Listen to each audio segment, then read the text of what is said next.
No. Why is it screwing up now? Please, chat. Live chat, please. No.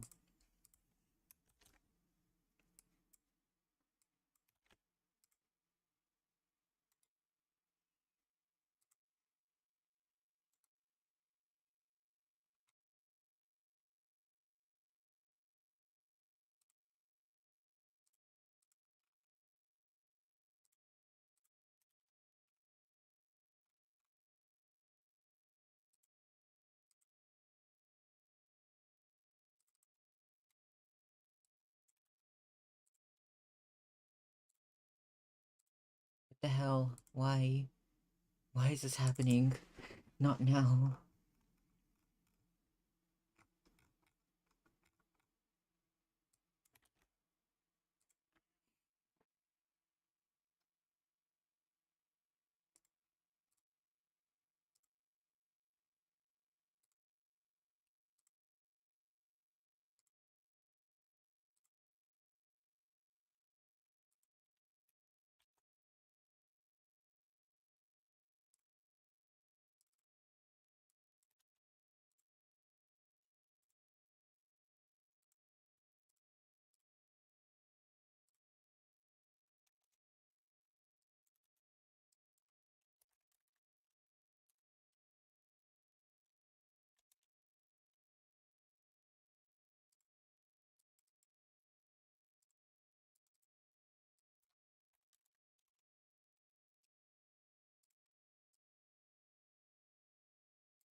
No.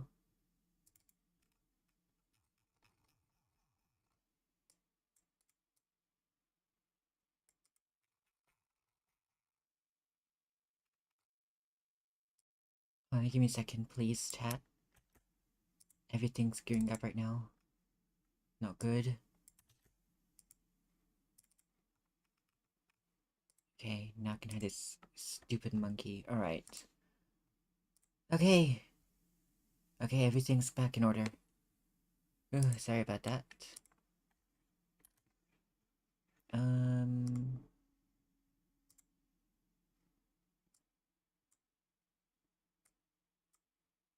Okay, yeah, all should be fine now. So...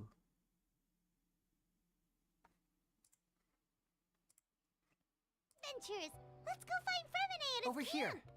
Oh my god, there's so much text going on. So much audio, I mean. And it's welcome Lynette's back. not joining us today? We're gonna be playing more Genshin Impact, except I I've also had have her a follow Gemma burger and with see if we me, can so I'm make gonna any eat that while inroads with playing her. as well. They should be at a cafe right now. Still, I don't think that Gemma's likely to open up to us. So, we need a contingency plan. Today, we'll be looking into a guy named Lorenzo, Caesar's former pupil and assistant. When Caesar passed away, all the stolen goods discovered in his home were confiscated and returned to their rightful owners. But Lorenzo was the only one privy to all his magic secrets, and he inherited his craft.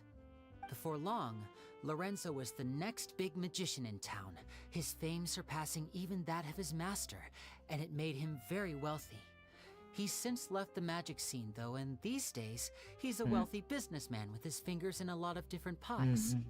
I had to pull a lot of strings, but I managed to get him to agree to a couple of drinks with me. Be warned, though, I hear he's got a hair-triggered temper.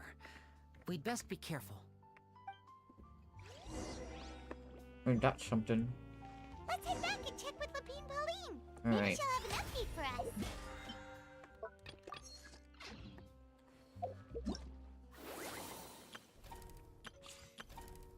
Oh shit, I have to finish this, right.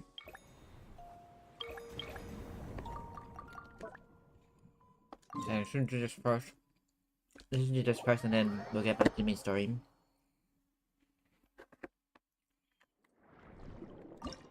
You're gonna see my absolutely indomitable fighting.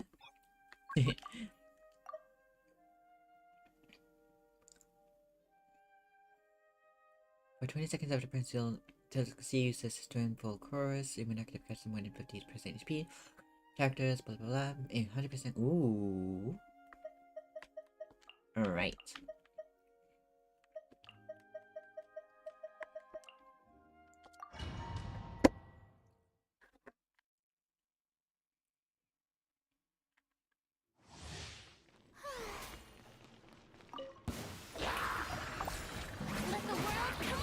Let Let the world collide! the world collide! Emerge! Right now! Emerge! Alright, let's go. Let's fight big time. Boom, boom, boom, boom. What the hell's all the enemies? You can't defeat me ever. I'm too good. Right here! Emerge! Right now!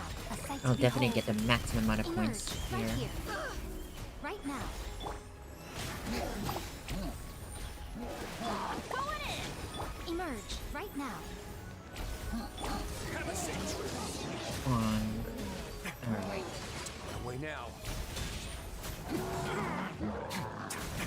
Oh, I wish I could eat my burger right now. I'm bored. Let my name echo in song! Yoo-hoo! Venture everybody stamp!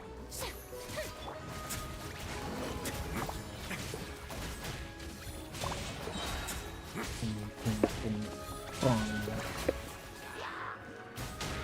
Stay cool. And maximum damage. Wow. Let's begin.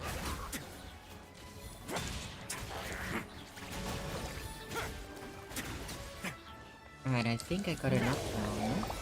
Right here, right now, right here. Time to shine! Time to shine. Wow. Dreamwork! I'm always I'm watching. always ready. Right now. Watching, I mean. Alright. Run away now. That should be more than enough, I think. Have a safe trip.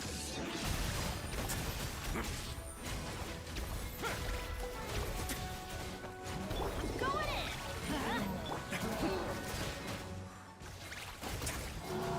Come on. Alright. Is that enough? No, not for the full thing. I didn't even get to fourth or whatever, I don't care. Time to continue eating burger. I wonder if I can summon Kirara. That'd be so fun. And I'm gonna finish this part as well. I'll do that. After summoning Kirara. Alright. Oops, wrong one. Boing. Ching. Give me those intertwined fates. Come on, come on, come on, come on. Something good this time. No! Come on, give me Kirara, give me Kirara, Kirara, Kirara, Kirara! No! Come on, this time it's gotta be Kirara, right? Still no dice. Alright, this time should be good. Nope. Come on. This time? Oh. It could be, it could be... That is not Kirara. Ugh. Alright, one more time. This time give me Kirara. That is not Kirara. God damn it. Whatever. It is how it is sometimes.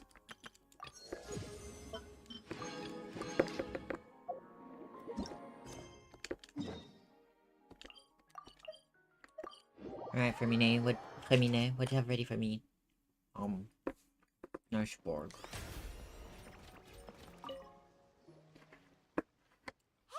Oops, I forgot to push on Twitter. Hello, Paimon. Hello, traveler.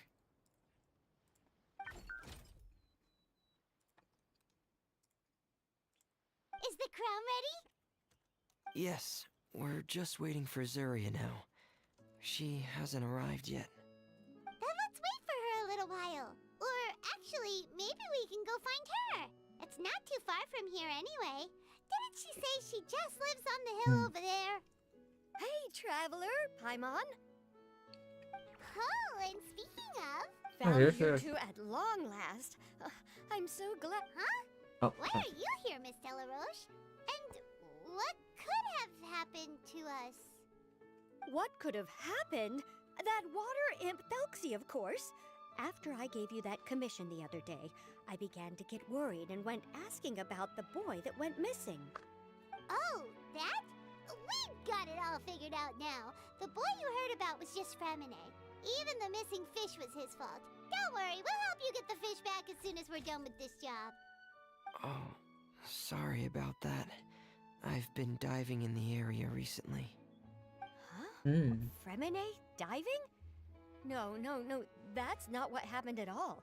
I've heard a completely different account. Huh? What I was told is that about a month ago, a child tied a bunch of heavy seashells onto his body and walked into this open stretch of water. He never came back. What could that be if not that water imp's work? Are you sure? 100% sure. I've confirmed the account with several veteran fishermen I know. The child was only 8 years old. His name was Lescaut. Lescaut d'Estray. Wait, Lescaut d'Estray? Yeah, that's the name. They say the family took on the name after moving to the city from a place called Stray. Anyway, his mother is a pretty famous art dealer, while his father passed away from an accident many years ago. Oh, well, naturally, his mother was devastated by the incident and fell terribly ill. It's said that she left the court of Fontaine, and no one knows where she's gone. It can't be, right? Lescaut d'Estray? What Zuria the heck's d'Estray? happening here? It must be some sort of a coincidence? I'm sorry, miss. We've got to go check on something right now. And Oh, when I see. Well, you go on ahead. I just came to make sure that you're both all right. I'll head back then. Please remember to take care. Alright, time to go visit the Destry place then. Destry? Oh yeah, that should be the pronunciation. Fucking bugs, goddammit. Sorry. Alright, let's go forth now. So her house is all the way up there. I'm not gonna walk all the way up there. Who do you think I am? Let's teleport. And go around here. Hello, Zuria, where are you? Excuse us. Is anyone here? Is this Madame d'Estray's place? Who are you? I have a patient here who needs quiet bed rest. Please leave us be unless you have anything This is the residence of Zuria d'Estray, and I'm Jala Khan, her family doctor. What did you mean by your question just now? Who else could be my patient? No need to be so Your rude. patient should be Zuria's son, right? She told us herself that her son had contracted loneliness syndrome. No, you're right. Young Master Lescaut did have that illness once upon a time, but he's... Well, Oh, the shit. young master's no longer with us. And now the Madame has come down with the same illness. Are you her friends, by any chance? Oh... So, when she had requested time to go out over the past few days, it was so she could spend them with you. My god, that's tragic. So, if No. I'm understanding this right, the one who's suffering from uncontrollable delusions is the Madame herself? She believes her son is still alive? That is correct. When the young master disappeared, she was organizing an art exhibit that she had specifically prepared for him. But since she had to leave the house, she was unable to see her son one last time. Sorry. That might have been Right the up, trigger Phil. for her regret. Or perhaps the family's fall into loneliness and grief was inevitable as soon as the old master passed away. First the son, and then the mother. Damn, that is tragic. Holy shit. How could that be? She really looked like she had a handle on everything. Her smile was so lovely, and she even told us to stay optimistic. But you're saying she... Those actions are proof that she can no longer differentiate between fantasy and reality. Then all the other things that she told us about her son, were those fake too? No, those were all real. Although they were all things that happened before the young master left us for good. Madame's time has just never moved forward since his passing. I see. So after her son left, she created a fantasy world where her son was still with her. She was looking for a way to cure his illness when she ran into us. She has been in a good mood the past few days, even humming a song when she returned from her stroll. She even began discussing with me the idea of using deliberate guidance to ease the illness. It was all going well, until last night. She spent a whole night staring at the shell the young master left behind, and the words that he had inscribed onto it. Then she broke down once more. I prescribed some sedatives, and she's currently resting. But then what should we do? How can we help her? There has to be something we can do! Don't panic, Paimon. Even though this is a devastating piece of news, we must all calm down first. God damn, this event is sad. Jesus. I didn't expect it to be this sad. What should we do? I need to think. I need to remember the old house of the hearth, and the children who lived in it.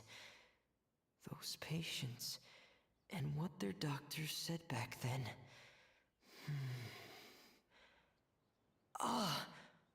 What if... What realization did you make? Dr. Famine? Jalakon, Famine? have you seen a picture book? The Madame should have brought it back with her.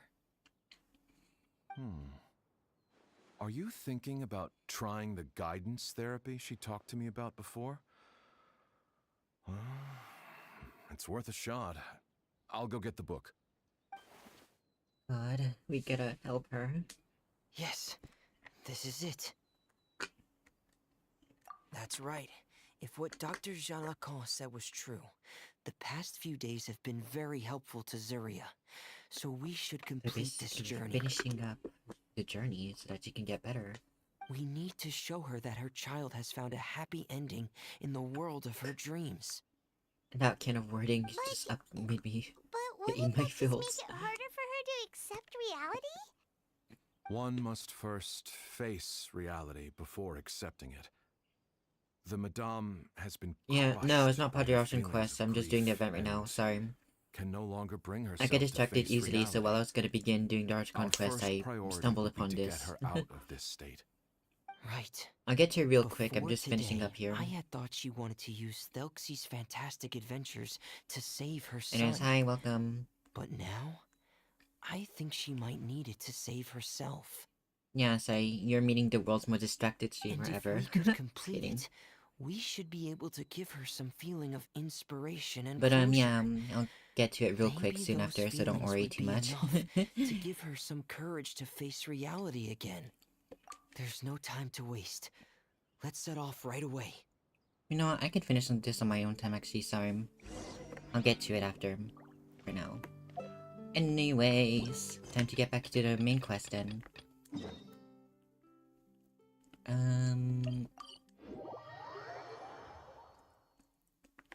Right, here we are. Back in the court of Fontaine.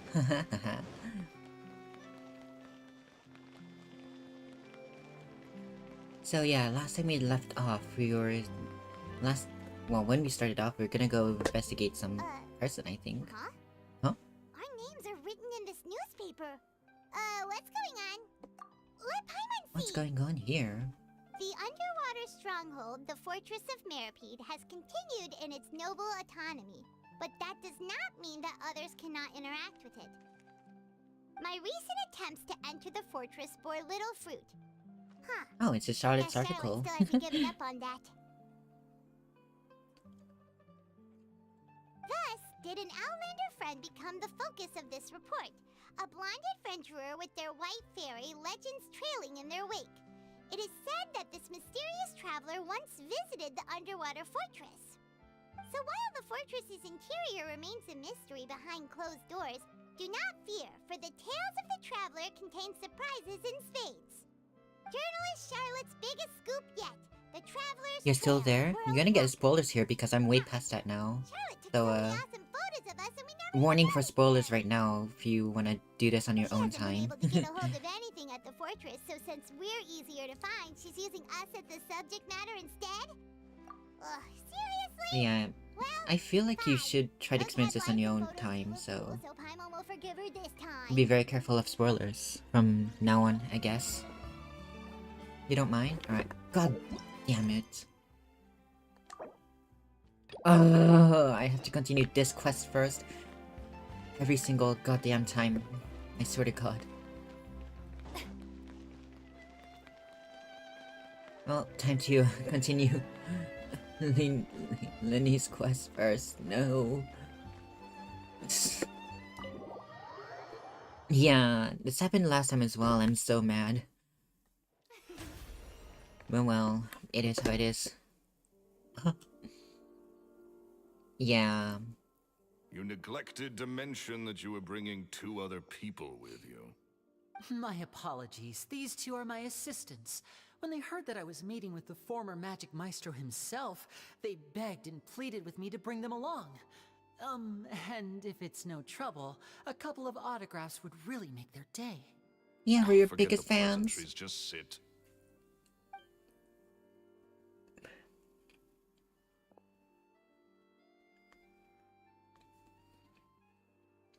Get a load of this guy. Forget the pleasantries, he says, but he looks pretty happy about Lenny stroking his ego. I only agreed to meet since we're both magicians. Do me a favor and cut to the chase. I have more important things to do than drinking. Much obliged, sir. Rude. As it happens, the matter I want to address is also related to magic. Yesterday morning, a warning letter from the Phantom Weasel appeared on the entrance to the Opera House. He claims to be planning something for the same evening that I'm scheduled to do a magic show there. As such, I believe that I may well be his target. I have to get to the bottom of this to ensure that my show can go ahead as planned. Naturally, any investigation into the Weasel starts with a few questions about Caesar, who... What is there to investigate? Caesar was the Weasel and he's been dead for 10 years. So what if some sick creep thought it'd be funny to write a warning letter? It changes nothing. Are you trying to tell me you actually bought it? Dependent primordials. Please, sir, no need to get so worked up. I do concede that Nah. copycat is but one Nah. possibility. Later, maybe. Just Possibility, kidding. It's a fact, Lenny. Look, my We shall dip patience all is of them limited, into so the listen primordial carefully sea. while I'm Just still kidding. willing to put up with you. The Weasel is dead. Period. Everyone knows that, so do yourself a favor and By the way, quit do you this tell if the quality investigation. of It'll like lead you audio and nowhere. stuff is okay? Look, if this affects your 'Cause I'm magic still show trying in to any think of, way, like, the I will perfect audio personally and stuff. compensate you for any losses. Oh, sir, I'm honored, really. But this isn't about finances for me. My pride as a magician is what's at stake here, Lorenzo. Copycat or not, this person has thrown me the All right, gauntlet, good. and I must meet their challenge head on. Your pride? Don't mince words with me, boy. Just tell me, what exactly are you seeking to do? I want to find out the Phantom Weasel's true identity. I have to know for myself what really happened 10 years ago. What would that accomplish? And what do the events of 10 Yeah, the years ago graphics have are to do really with you good. anyway? Look, you of all people should know that a magician never reveals their secrets. And in any case, dead men don't talk. So if you really care about your magician's pride, then you'll forget about Caesar and move on. Uh-oh. Oh. This is getting awkward. This is not going well for Lenny at all, it seems. Lorenzo? Is that? Oh, it is you! I know that PC? big, I'm playing on a PC. booming voice anywhere. Yeah, I used to play on a What's laptop, up, but then my I got a man? new computer, so... Wanna grab a drink with me? Another day, I'm busy. Oh, come on! You can't be all business all the time. You know what they say? Live fast, die Big screen. young. The spec? You gotta learn how to get back and relax. I once kind of in a while. forgot, to be honest. I If would tell you wanted if I your remembered, life but advice, I'd ask I haven't for it. really Now checked get it out of my yet. face and go be drunk somewhere else. Sorry. Sorry, my good I do know sir. it's like I pretty don't believe decent I've though, had the because it did pleasure. cost a pretty penny. Oh, hey! Edmondo. He and I are business pals. We worked together a bunch of times. This is your first Edmondo. time meeting him?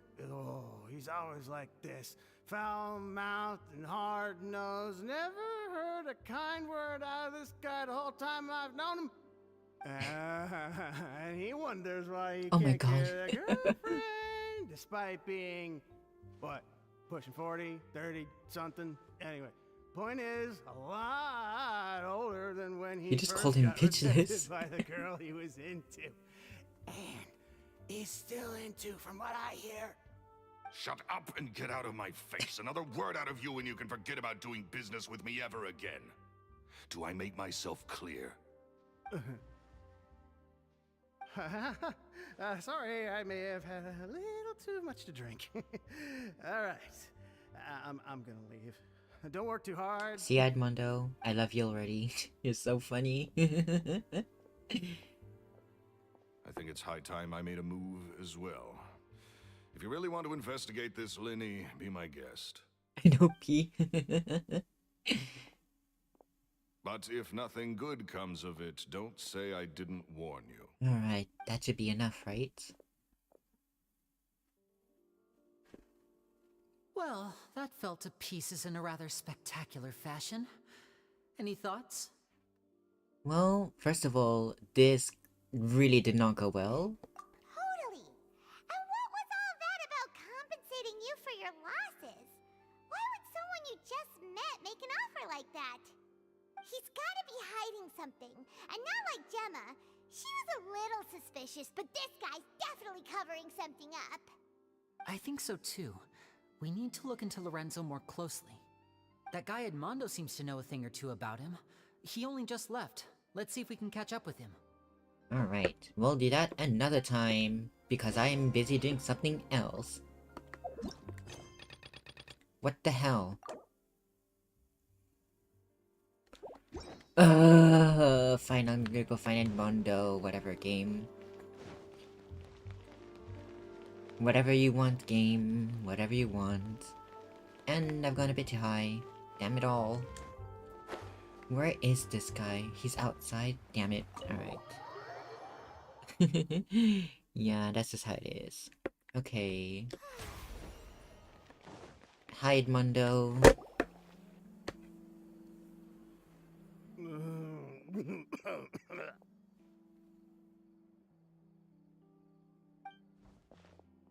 You okay there? Who are you? Oh, it's you guys. Don't worry about me. I must have had one too many. I just need to ride it out. I say way too much back there, didn't I? Yeah, I nearly talked myself into complete financial ruin. Note to self, no more drunken chats when Lorenzo's around. So, he was serious about threatening to cut you off? Ugh, Paimon knew he was a bad egg. Hey, keep your voice down. Don't might go hear. prying into Lorenzo's personal affairs. Bad things happen to people who ask too many questions, or make an enemy out of him. What kind of bad things? Don't even ask. I'm sorry, I'm gonna have to cut this conversation short. He's I'm not not here. crossing that line again. And take it from me, trouble with Lorenzo is one thing you don't need in your life. You saw him flare up back there. I don't know what you said to him, but clearly it touched a nerve. That's not a good sign. You're too young for this. Don't get in over your head. I'm leaving. Bye, Edmondo. Aren't sure or something. And there he goes. What do we do now, Lenny? Shh.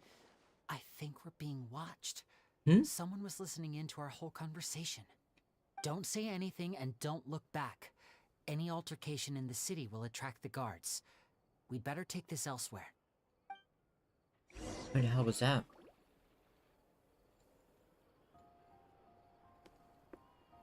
We're here! Paimon's hungry. Should we go in and get something to eat? We got free. Oh yeah, we got free 400 Power Gems. I forgot. Time to claim them right after this cutscene ends. Yeah, we got free 400 Power Gems because thank you, Game Awards. Look! And then we got 800 Jades, I think, right? It's the limited edition, only 16 slices a day cake! Ooh. It was so delicious the last time we tried it! Despite the tense situation we were in, let's give it another go. I'm sure it'll be great! 1 slice of cake, please. No, we need to eat it. Someone showed up after all! Oh, wait, you're the one from the Palais Mermonia. Oh, are you here to buy cake too? It seems Monsieur Nervalette was right. You really can eat. Wait, did he really say something like that? What a rude person. That's right. Even he has his own preferences when it comes to food. As for me, I love the cake and coffee here. Do you come here often? Usually every day. Every day? It's part of my daily schedule, apart from work. I shall have my cake and coffee. Then what if someone told you one day that this place would be closing soon, and you wouldn't get to eat cake here anymore? What the fuck, What would Paimon? you think? But why would it close? Well, Paimon doesn't know either, but maybe the waters will rise tomorrow. What the fuck, Paimon? You know, like in the prophecy. Oh, the prophecy. To be honest, I haven't paid much attention to that. No, still, even if there'd be no more cake tomorrow, that wouldn't keep me from having some today. No, it's the same for eating in general. You might not be able to eat tomorrow, but if you can do so today, then you should carry on. That's what people call living, you know. Tell her? Nah. Huh. I need emergency food. Don't be silly. Excuse me, could I have 2 more slices of cake to go? These 2 slices are for you. Sijuin said that this kind of expression you're making is what humans call being sad. Oh, you know Sijuin? Oh, yeah, she's doing. She shot us. She was born before me, and she sometimes comes to the surface to teach us things about humans. She said that humans are creatures that are saddened easily, yes, and you can only lift their spirits by feeding them delicious food. That's so mean. Please try the cakes here. I've got something else to do, so I'll be going now. You two try to stay in a good mood after eating, all right? Bye. Bye-bye, Sedane. Sedan. Have a good time, I guess. Whatever good Oh, time there she goes. Millicent can have. Alright, let's dig in. Paimon's sure Okay, this time to cake will eat be this cake. delicious. What kind of cake is it? It looks like it's matcha vanilla with a cherry on top. It's more delicious than last time! And the flavor gets even better with a sip of tea. It sure would be nice if we could come again tomorrow. Sure would be nice if we could always eat delicious food here. Paimon, what the fuck? How many FPS? Well, right now I'm on consistently 60 FPS for at least Genshin Impact, so I'd say some pretty good distance, some pretty good FPS. Shoot, that's so much.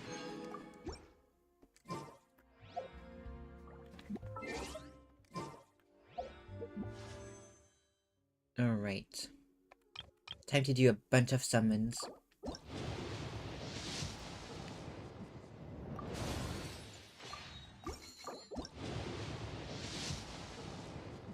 None of these are Kirara yet. Come on, give me Kirara.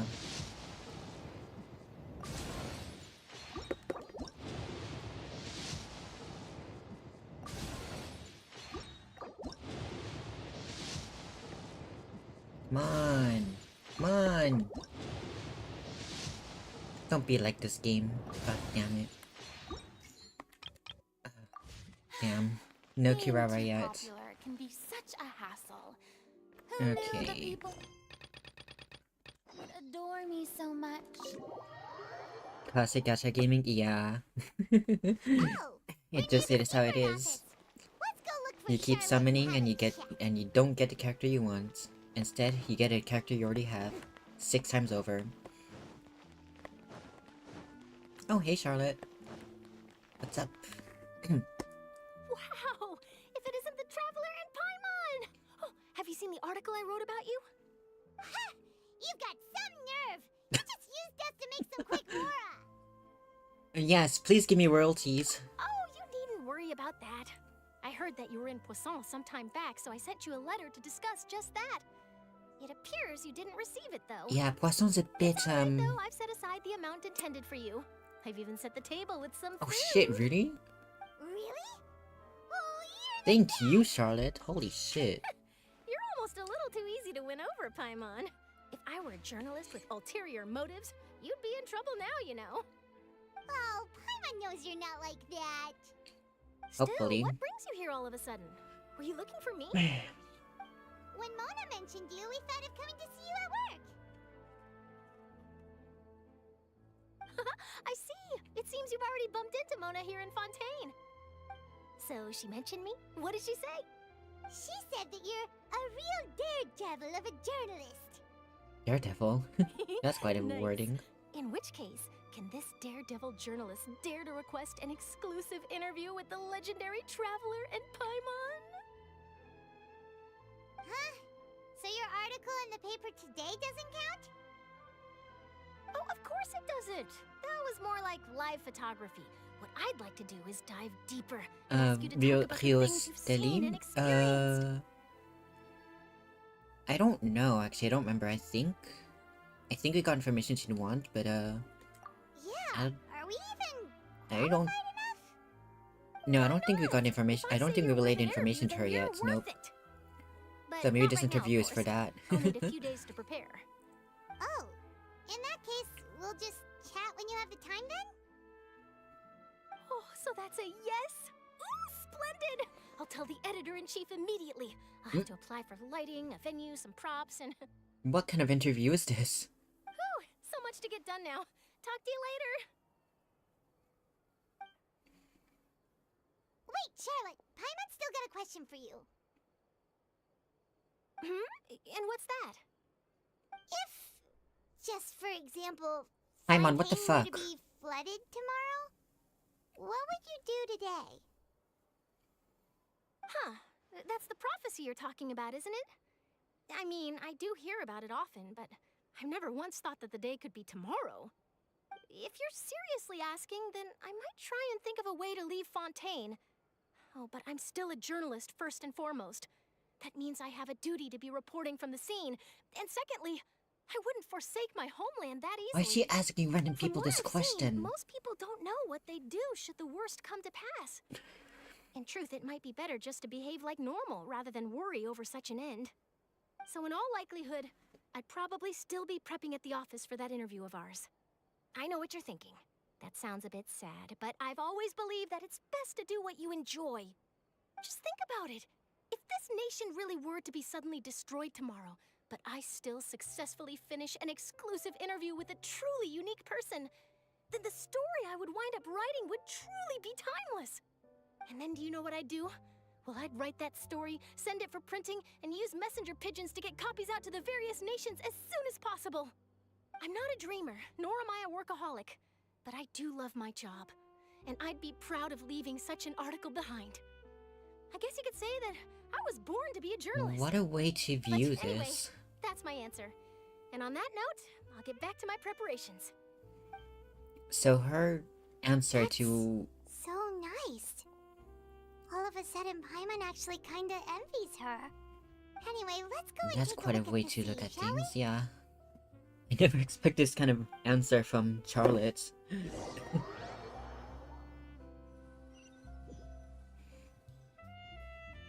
The sea breeze and scenery can be a pretty soothing combo, huh? Emma, what the Paimon's fuck? been thinking. If it wasn't Fontaine, but all of Tevat that would be destroyed What the tomorrow, fuck? where would we go and what would we do? Why are you No, asking? Paimon should ask, if you could choose, what would you like to do? Why are you asking this, Paimon?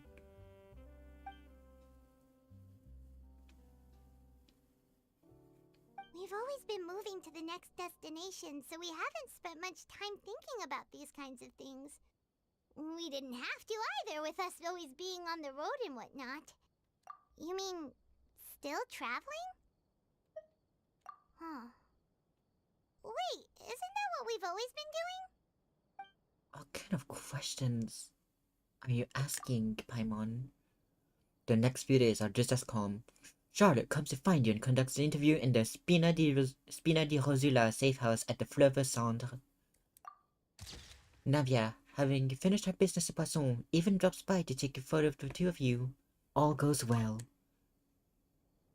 Until it doesn't. Just kidding.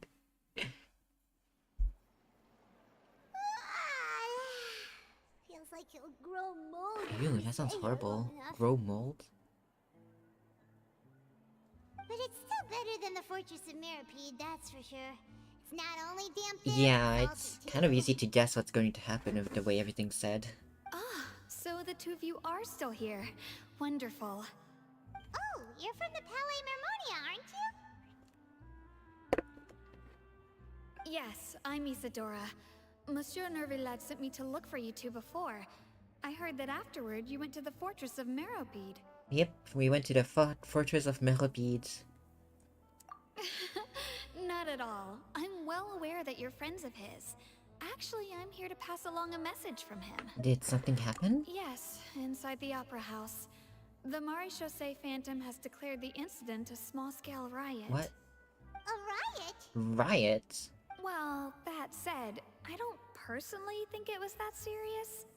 Lady Farina was watching a performance at the Opera House, and while she was resting during an intermission, some other audience members suddenly started harassing her, Hold on, give me a loudly second. accusing her of doing nothing about the prophecy crisis. And before she could respond, others started to join in. The crowd continued to grow, and protests against the Hydro Archon started to break out. So people have started to put the blame on Farina. Guess they finally found an outlet for the pressure they've been under due to the prophecy. I agree.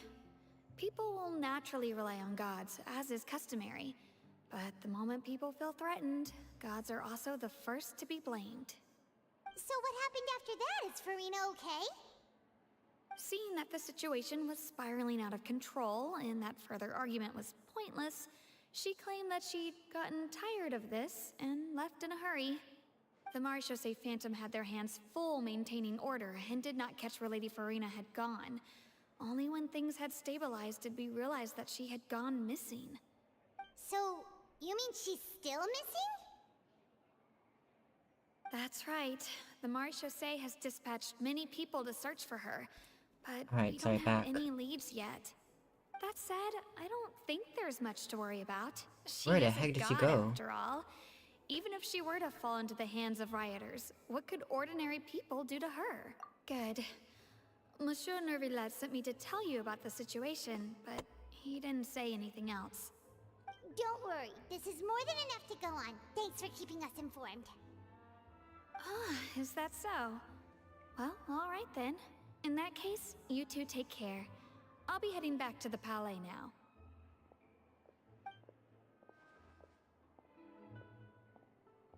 Well, sounds like we should hurry over to Poisson then. You sure cut on quickly. If we know Farina, she won't try to fix things in this situation. Instead, she'll look for a place to wait out the heat. And, as we also know, she may be loud and dramatic, but she doesn't have a heart of stone. When Nervillet was talking to her in the Palais Mermonia, and she heard about Poisson, she couldn't hide her sadness and remorse. It would be hard for her to ignore being accused by the public today. Paimon thinks Farina's probably taken the opportunity to slip away to Poisson and try to relieve the sense of guilt that she's feeling. Well, what do you think? Paimon knows the answer, of course, but Paimon can do the analysis to back it up too. Cool, huh? Yeah, you're so good at this, Paimon. In that case, there's not a moment to lose. Poisson, Alright, time to here go we back to come. Poisson then, it seems then.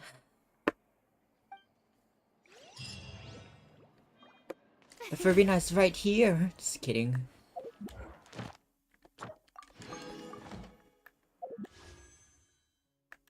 Not enough yet. Alright. Poisson, here we come. There you are. Poisson means fish in This French, by place the way, looks so... deserted.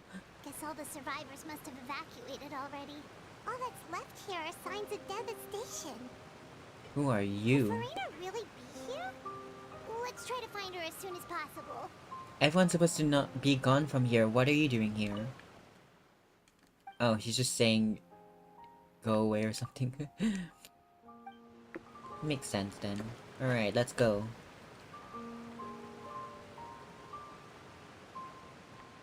Oh! Ain't this something? Don't Oh. look at me like this. Let's ignore the fact Farina just died. That's Farina, right over there. She really is here all on her own. Yeah, all alone. Let's hope nothing bad happens. Should I just give up? This is all meaningless. What was meant to happen did happen after all. Everyone's dead. I'm sorry. I am so sorry. Farina, no. Give up, Farina. There's no point in holding out. No. I'm sorry. But what can I even do other than to repeat meaningless apologies over and over? Who's It's that? just us, don't worry. Don't worry, Farina, it's just us.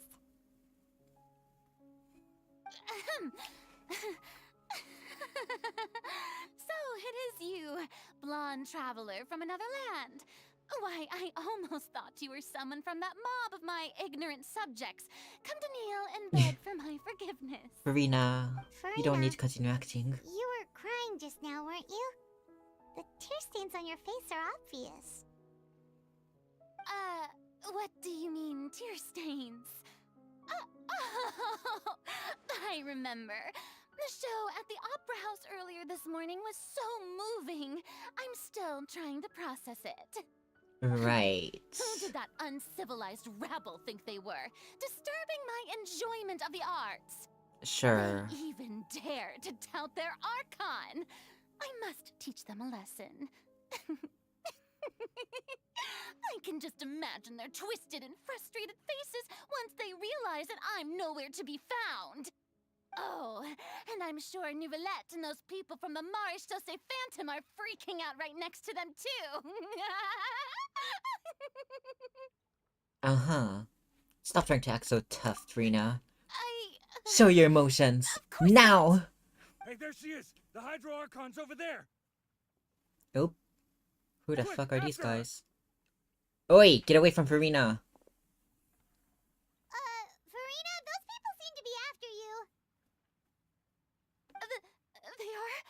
They're just some rabid fans who want to cut the line because they haven't been able to meet me in person, aren't they? That's against the rules. I can't let them get their way. She's gonna go fight them. Farina just ran off. No, she just We ran have to catch away. up with her. Farina moments, really.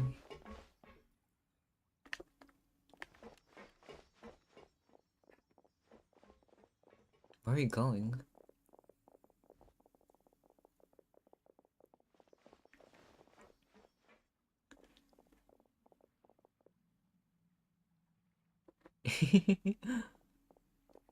Yeah, she's running away against her own people. Oops. This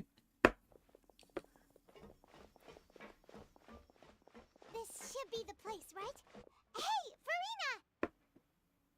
There's a good hiding spot over here. Quick, come to Paimon before the rest of them catch up to you. Yes, come hide here, Farina. What is this place? Hurry, they're almost here. Fine. I suppose haste is warranted. Lead the way.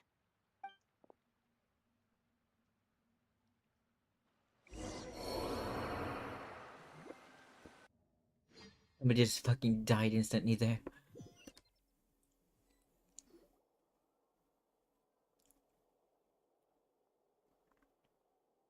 This little place. Paimon's exhausted.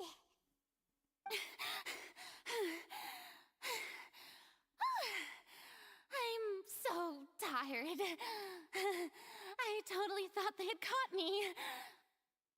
No, I mean, I merely gave in to the sheer enthusiasm they Sure. displayed.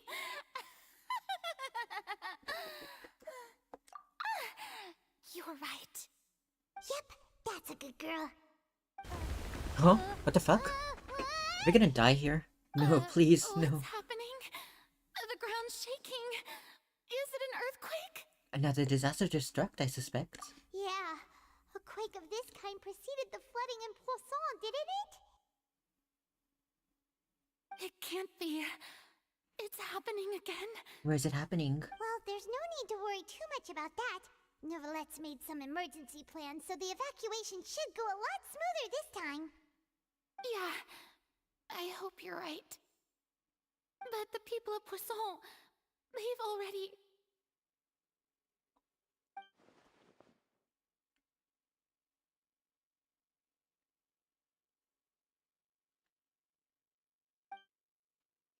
You begin to talk amongst yourself as Farina slowly calms down. It's true.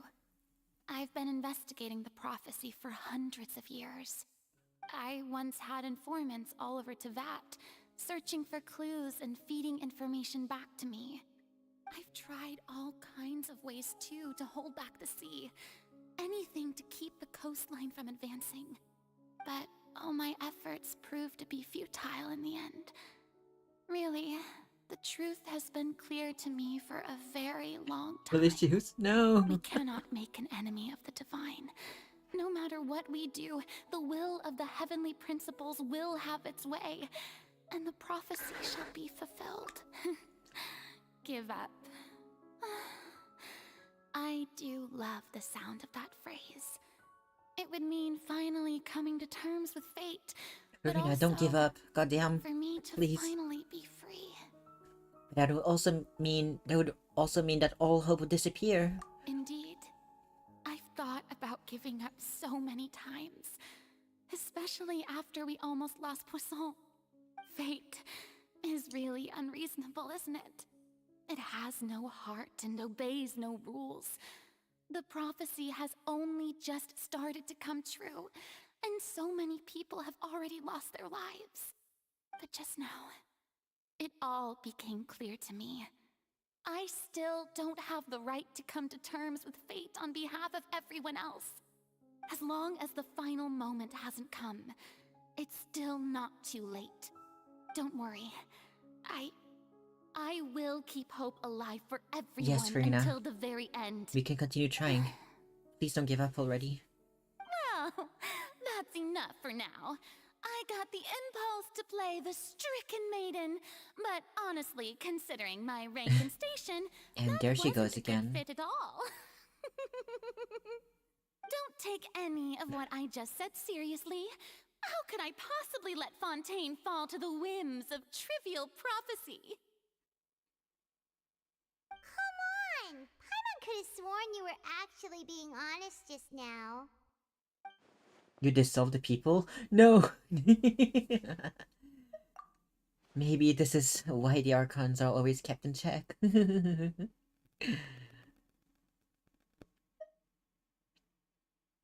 Share my burden. That's impossible. It was fated right from the start that this would be my duty alone.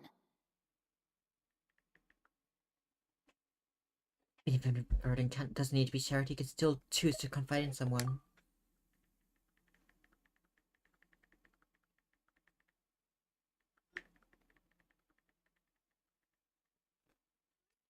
Just share it with me, and I'm what you'd call a witness. A witness? Yes. I've heard that you came to Tevat from beyond the stars, yes. In other words, you never belonged here. Well, that's a And way if to word Tevat it. is, in its entirety, a show on a stage, then you're just a spectator, aren't you? If that's the case...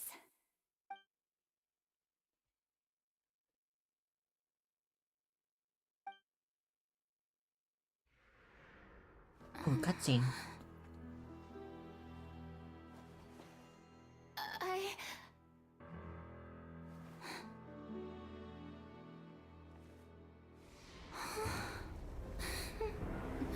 Oh no. What the hell? Huh? Lenny, what the hell did you do?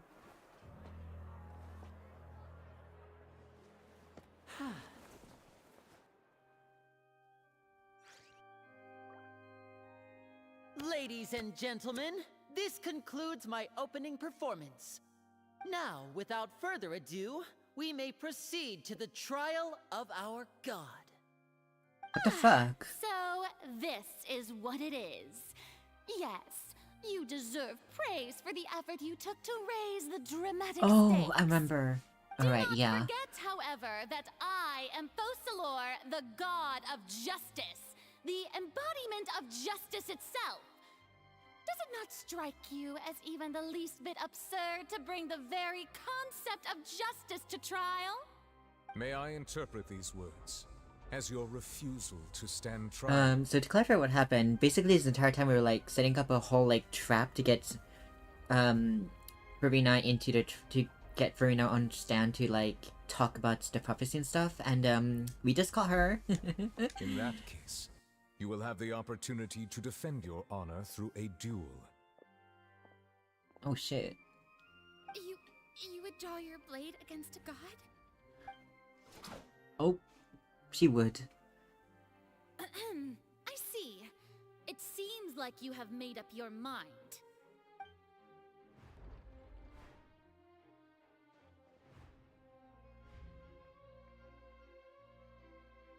Paimon can't believe it.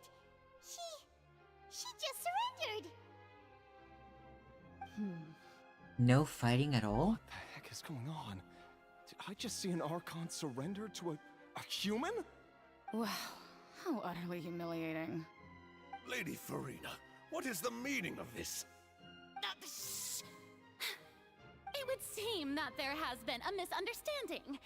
To be clear, the raising of both hands is not always an indication of surrender. She's backpedaling hard. Looking for excuses again, huh? I raised my hands just now to indicate my acceptance of the trial. No duel shall be necessary. I will admit that I've been running away for a long time. I'm sorry, everyone. I was unable to protect the people of Poisson. It is my duty to stand trial for my crimes. You are not the only ones to be disappointed in me. I, too, am exceedingly disappointed in myself. But now, it is time for the Hydro Archon to show you her courage and resolve. I, Farina, will use this trial to show the world the true meaning of justice! Let's go, Farina! I will protect you. Applaud and rejoice. One of the most outrageous and fantastical arcs known to the opera epiclese is now unfolding before your eyes.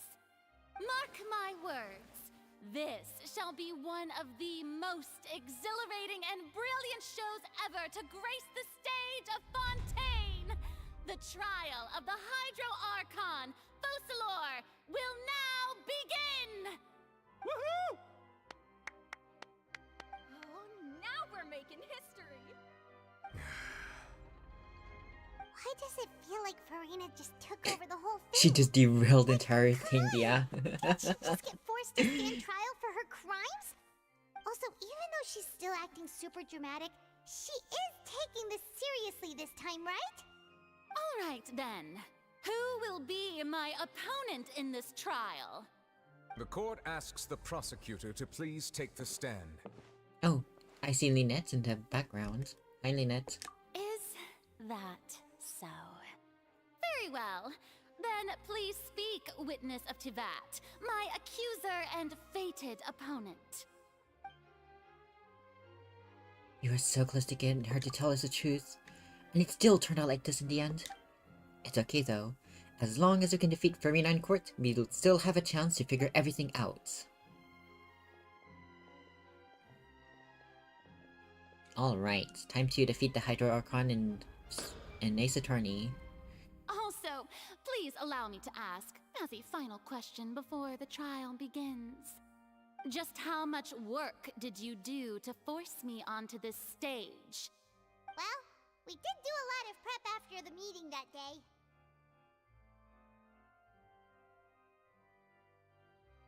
I can go over the tasks assigned to the Spina di Rosula, since they were rather straightforward and easy. Navia, the president of the Spina di Rosula. Most of the people who participated in the disturbance this morning were my subordinates.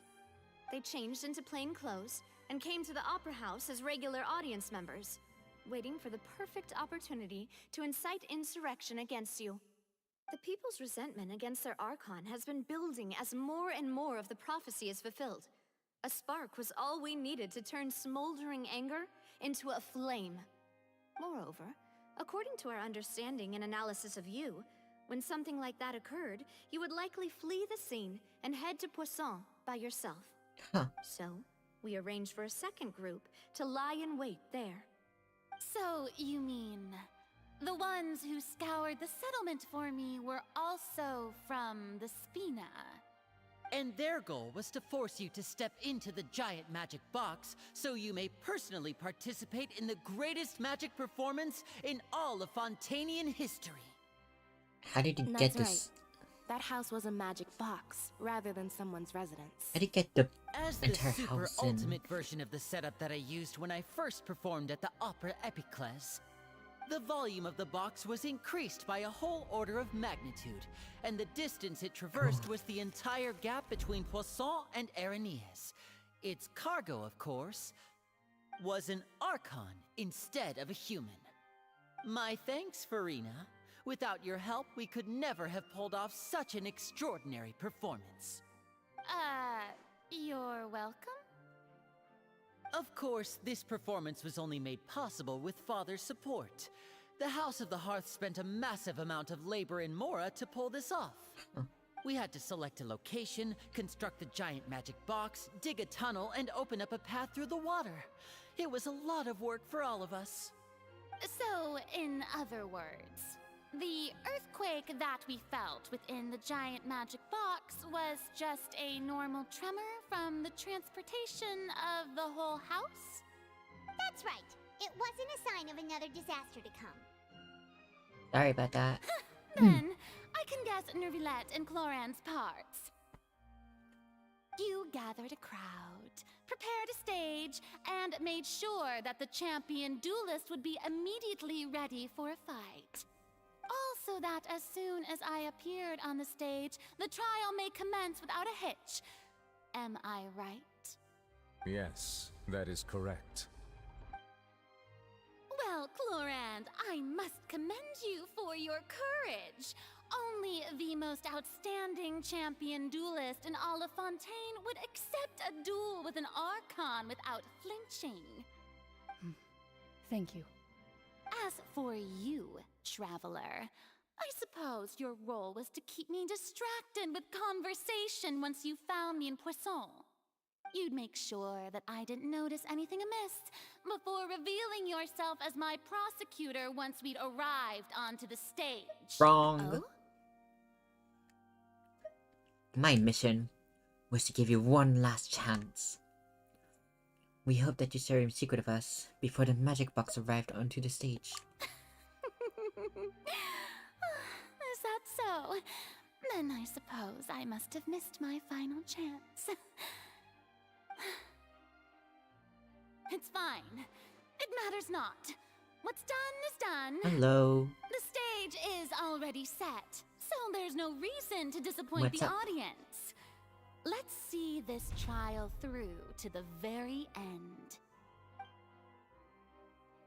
Yeah, the only thing we can do now is to judge the Hydro Archon. Still, I can't help but be a little bothered by that conversation earlier. What did Farina want to say to me right before we arrived on the stage? Madam Prosecutor, please allow me to pass this along. This is a document that Miss Charlotte applied for and received permission to share with you during the trial. According Oh? to her, it should speed up the proceedings. Account reviews? Not really. I don't think I'm that good at Genshin Impact yet to do that kind of stuff. I'm very casual, so to say. Oh shoot, Charlotte's here. Let Paimon see. Isn't this the exclusive Sorry interview about that that. she did with us before? So she's already finished it, huh? Wait, then that means this document is a perfect timeline of everything that's happened ever since we stepped foot in Fontaine! So in other words, Give my opinion. That could be an idea for another day. Right now I'm focused on doing the Fontaine quest, but sure, I could do that sometime then, yeah.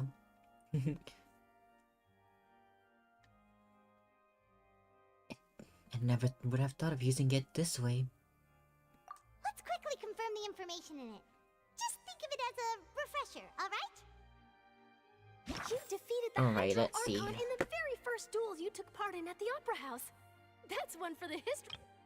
I didn't think that you'd wind up getting to the bottom of the case I'd been following all this time.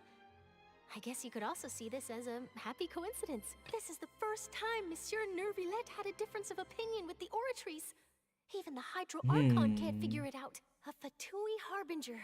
She's an extraordinary person. Her instinct must mean something. This is a lot of evidence to The Fortress of use. Meropide was almost destroyed in a single day.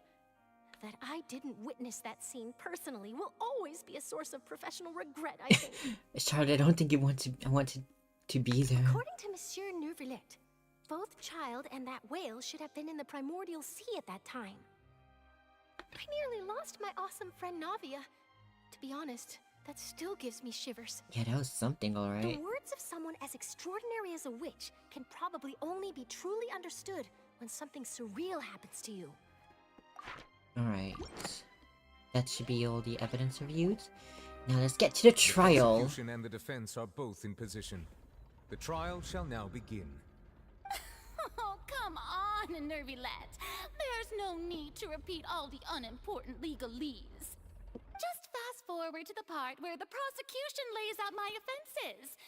As the defendant and the lead actress of this performance, I still haven't even been informed of my supposed guilt in all of this. Yeah, that's always the good course, opening statement. It is only natural for humans to struggle to understand the actions of a god. However, you will need more than that to convict me of a crime. That's true, but my charge here is unrelated to your conduct as an Oh, she Archon. was speaking. Instead, I would like to charge you as a fraud who's Huh? never been the Archon in the first place. Wait, what was that? Lady Farina's a fraud? What?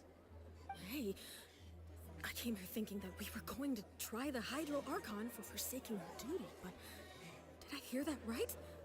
She's not our Archon at all? Charge accepted. What the fuck? Lady Farina, do you plead guilty to the charge?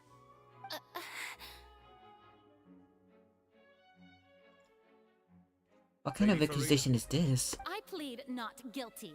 How can I be guilty? There is no way that I plead guilty, case closed. otherwise known as Farina de Fontaine, a member of the Seven and the Regina of all waters, kindreds, peoples, and laws of Fontaine, could be anything other than your true Archon. Yeah, even though Lady Farina can be rather eccentric. Archon quest just ends isn't it right going there too if she far just to said, I doubt her plead very guilty. identity? Yeah, I've never questioned her identity either. Sure, Lady Farina can be super irresponsible, but what grounds does that prosecutor have to make Yeah, what the such a fuck kind of huge accusation claim? was that? I have cause to believe that common sense will prevail in this case. Many of the members of the audience have known me as the Hydro Archon ever since they were born. There would be no fooling their memory. See? Even the Oratrice has decided to show me its favor. Oh my god, Sure Oratrice, you why? want to commit Oratrice, to a why? charge that will never be upheld? If you wish to drop the case, I can promise you as the god of justice that you will not have to face trial for making a false accusation. We will treat everything that's happened as a dramatic spectacle and move on with our lives. What do you say to that? An argument with near impossible odds, huh? We have to not only refute Farina's claims, but also overturn the long-held beliefs of the people. The people only see us their Archon because they're their long-held belief. Well, I tried to give you the chance to surrender. If you must persist, then let me ask. If you believe I'm not the Archon, then what manner of being do you think I am? Yeah, what the fuck is she then? And if I was not the Archon, then how did I manage to live for over 500 years?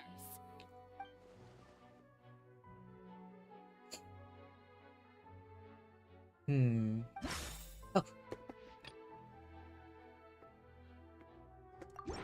Is this it? First of all, you may be a member of another long-lived race, which would allow you to naturally possess an extended lifespan.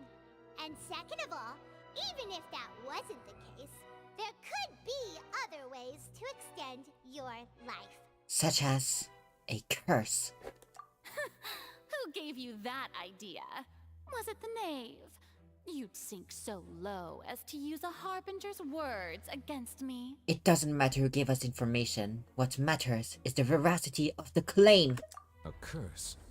I once thought it possible that the aura of an Archon might naturally resemble a type of curse. But in light of this claim, perhaps what I sensed was not your divinity, but a curse after all. You sensed it too, huh, Nervalet? So Farina, instead of an Archon, could you just be a cursed human? Lady Farina is actually a human? Well, it is true that it's extremely difficult to tell humans and gods apart just by looking at them. It's not impossible.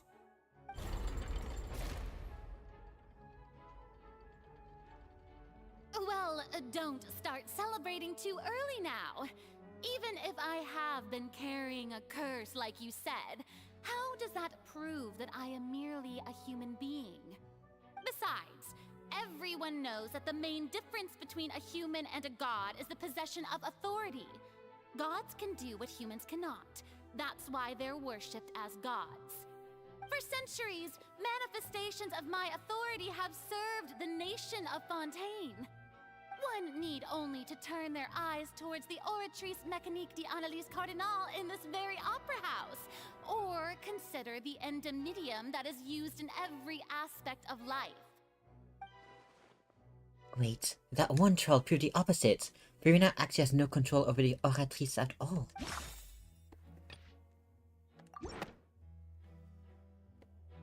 You tried to reference the Oratrice, but weren't you as confused as all the rest of us when the Oratrice declared Child to be guilty without any proof? Otherwise, you should have come up with a good explanation for that by now. Yeah. Didn't I make myself clear at the time? The decisions of the gods are naturally difficult for humans to comprehend. There is no need to provide an explanation. Lady Farina, I believe a reminder of your current circumstances is in order. While the court is in session, the principles of justice and the law must come before all else. While you are an Archon, you are also first and foremost the defendant in this trial. You will prove yourself unable to defend against the prosecution's charges if you continue to withhold vital information against the rules of the court. I never thought you'd Get use that schooled, kind of rhetoric Farina. against me. That was no trick of rhetoric, Lady Farina. I've merely reiterated the rules of the court. Rules that all should respect and follow. So, you neither knew why Child was declared guilty, nor did you understand the structure and operations of the Oratrice. Instead of having been created by you, the manifestations of authority you mentioned have been made by the real Hydro Archon, haven't they? The real Hydro Archon. Well, now you're really losing Don't play me. dumb, Farina. It is true that I did not know why the Oratrice gave out a guilty verdict that day. But the Oratrice handed out that verdict unilaterally, and it has been operating independently ever since it was first created. You can't argue that just because a divine creation is flawed, that the god behind it must also be no god at all. She's still throwing out all kinds of excuses. Seems like she's confident that we won't be able to produce proof that she has no power over the Oratrice. Sure, we can put the Oratrice aside for now. But then, Miss Furina, could you give us a brief demonstration of your power as an Archon? My power as an Archon? There are many ordinary citizens in the audience. How can I just carelessly demonstrate the formidable power of an Archon? If that poses a concern, I'm prepared to extend my protection to the audience. You don't need to go that far. A brief demonstration of her power over Hydro should be quite harmless. Surely an Archon can at least match the capacities of a human with a vision? Aren't you the Hydro Archon? Or is it that you can't even wield the power of Hydro, much less the authority of a god? Indemnitium! Yes! It's all because of Indemnitium! All Archons derive their power from the faith of the people, and I've converted the people's faith in justice into Indemnitium! Thus did I give up all of my divine power to provide everyone with energy for their daily lives. Have you ever seen a more magnanimous god? Isn't that a huge stretch? Yeah, no matter how generous an Archon can be, how could they give up all their power? Can a god with no power even still be called a god? It seems like nobody's buying Furina's excuse. Oh, that was a hiccup. Come now, everyone! Please don't stare at me as if I was a liar! I'm still the same Furina you knew, right? The one that you loved! Shouldn't you want to believe in me? Please? You've got to believe me! If what the prosecutor said is true, she really has committed a grave offense. Did she deceive all of us? And all of our parents and grandparents too? And all of our ancestors? Ever since they were born? Enough! That's enough. Tell me then, if I'm not the real Hydro Archon, then who is? If you have no evidence of another Hydro Archon's existence, nor can you find anyone who can back up their claim to be such, then what grounds have you to say that I'm not actually the real deal? Wow, she came up with yet another argument. How can we refute her now? Seems like she really doesn't want to give up.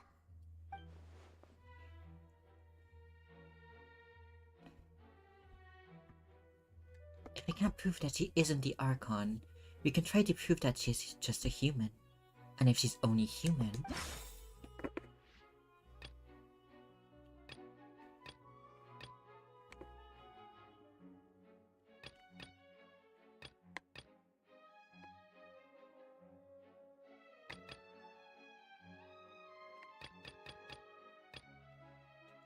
This? It has been established that all Fontainians can dissolve. Are we just gonna fucking kill her? Oh my god. And that means... Since you insist on claiming to be a god and not a human, then there's a method that you can use right here and now to eliminate all suspicions of you being the latter. Miss Navia, please apply to serve as a temporary attorney for the prosecution before addressing the court. Though you act in partnership with the prosecutor, you must still adhere to proper procedure. Super sorry, Monsieur Chief Justice. I swear this really will be the last time that I'll speak out of turn. Now, I've brought some seawater from Poisson. As everyone knows, a massive flood struck the area not long ago, taking many lives, including those of some of my closest friends.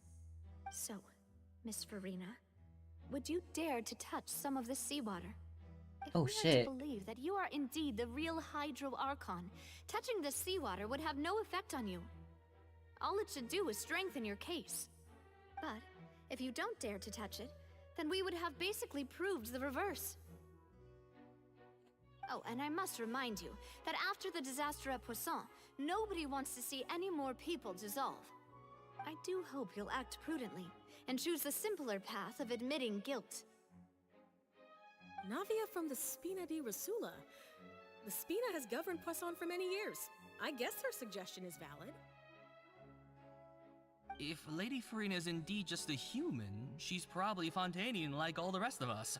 Would she really dare to try? It's risky.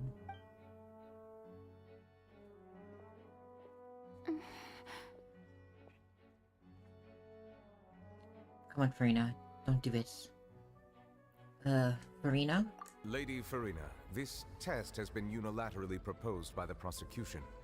As it falls outside the realm of standard court proceedings, you possess the right to decline participation. Well, of course he had to tell her that. But refusing to participate is basically the same as a confession of guilt. She's just staring at the water without saying a single word. It really does seem like she's quite terrified of it. That could only mean... What's going on? Is she really planning to... that's not what we thought she would... Due to the inherent risk of the test, Lady Farina, you may... Oh my gosh. Hey! She actually did it.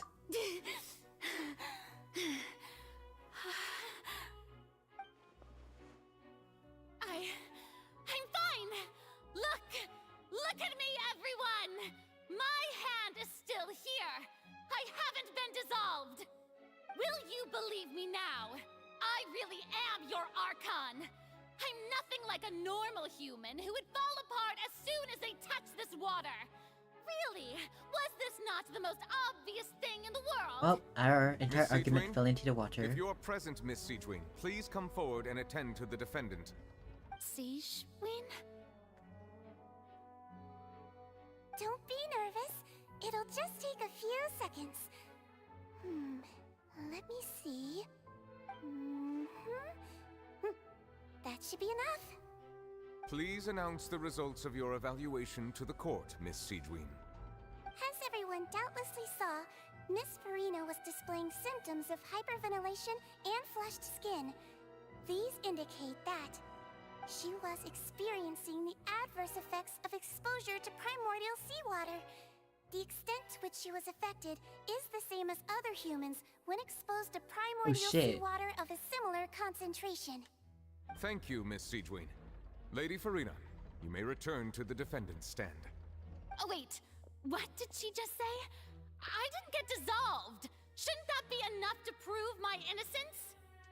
Well, considering your tendency to run from your problems, we did originally prepare a direct sample of the seawater around Poisson. However, after extensive discussion, we exchanged it for a sample that is not concentrated enough to dissolve an actual human. After all, on the off chance that something entirely unexpected might occur, we don't want anyone else to lose their life to the sea. Yeah, so out of regard for Farina's life, you secured a low-concentration sample and asked the head nurse to serve as an expert witness. It's a great thing that the direct sample wasn't actually used. Farina could have... I can't believe... You...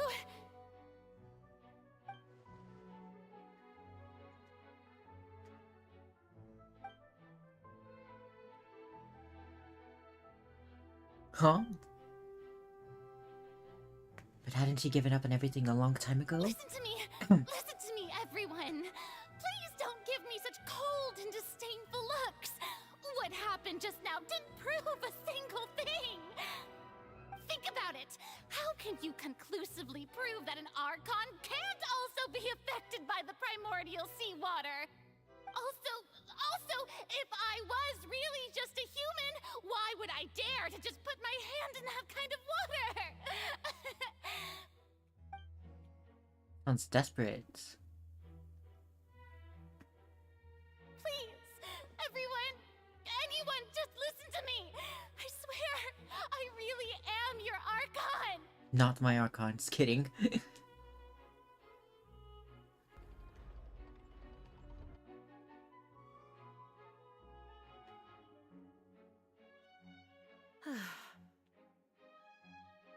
don't think anything she says at this point will sway anyone. The odds are just too stacked against her now. With all the things that have been said, Paimon doesn't think there's any way left for Farina to win. I believe the time for arguments and presentation of evidence has come to an end. If there are no objections, we will move on to the final judgment.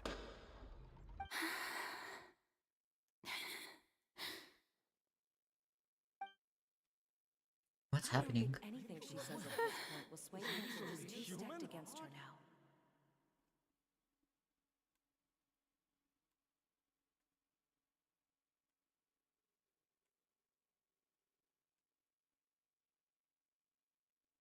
In my capacity as Chief Justice, I shall now render judgment on Farina's misrepresentation of herself as the Archon of Fontaine. As a human who knowingly deceived her fellow citizens, Farina is guilty. Jesus.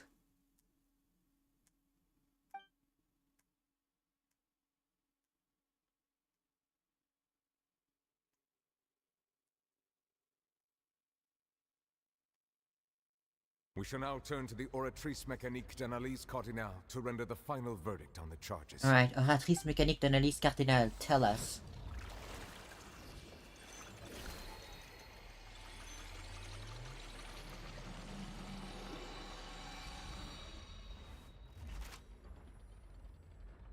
According to the judgment of the Oratrice Mécanique d'Analyse Cardinale, Farina is... Well,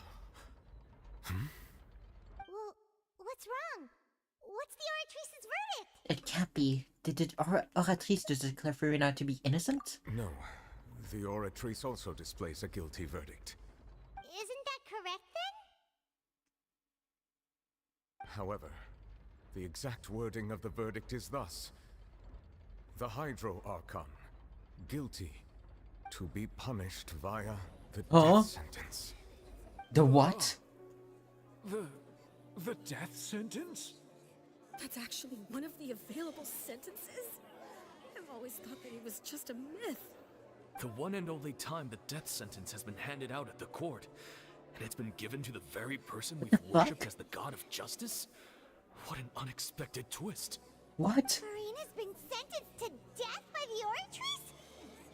We just wanted to use the trial to show her the seriousness of things so she'd tell us the truth. How did things escalate this quickly? This outcome is indeed quite strange. According to Fontaine's current definitions of justice, as well as its recommendations for criminal sentences, is this sentence really appropriate for the crimes that have been committed? Even Fache wasn't sentenced to death by the Oratrice.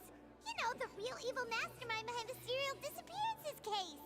Or strange is, instead of Farina, the Oratrice rendered judgment on the Hydro Archon. Indeed. Not only is Farina's sentence overly excessive, the very point of our trial today was also to prove that Farina has never been the Hydro Archon in the first place. But now, the Oratrice seems to have deliberately invoked the title of the Hydro Archon. What does this mean?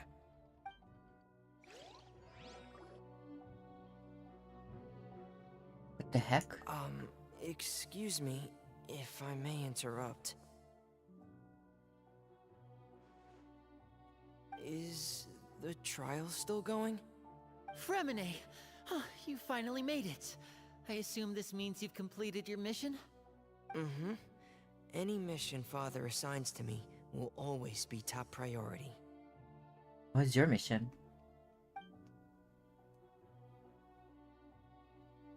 Is that the first prophecy slate? Huh.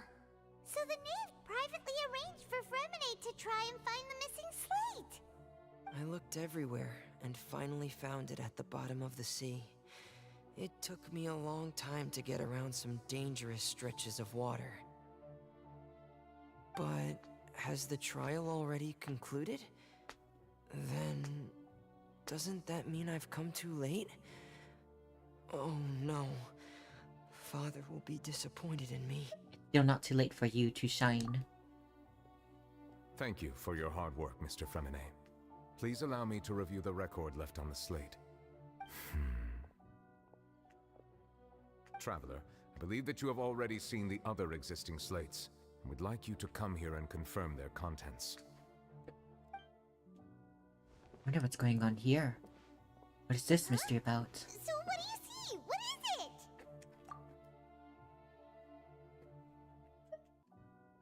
I believe I have now made sense of the Hydro Archon's crime.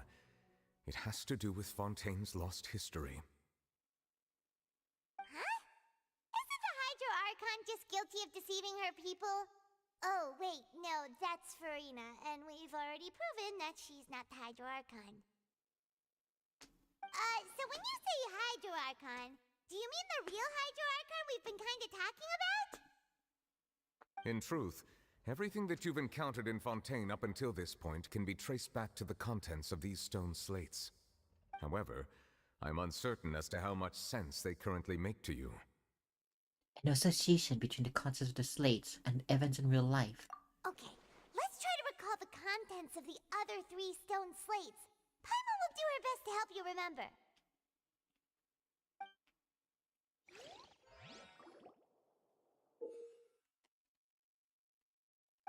What the fuck? What is going on?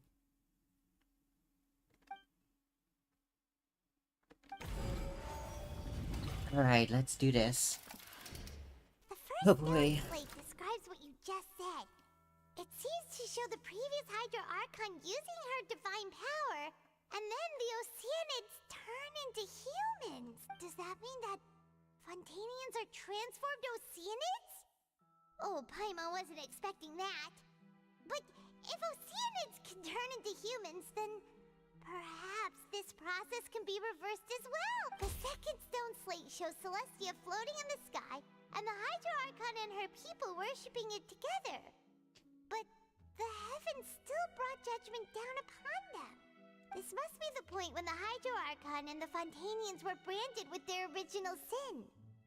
Does this mean that the original sin and the Hydro Archon sin are the same thing? The third slate shows the Hydro Archon sinking into the sea surrounded by many people. That reminds Paimon, didn't we also watch that happen to someone else? Well, the fourth slate is the prophecy the Fontainians have been talking about. People dissolving into the sea, the Hydro Archon crying on her throne, and so on.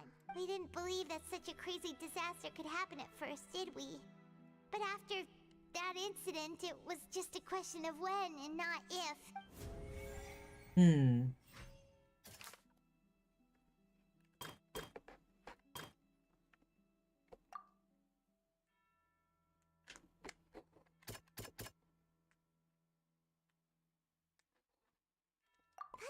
No. Damn.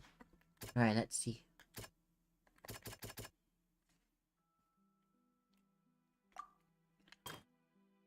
Huh.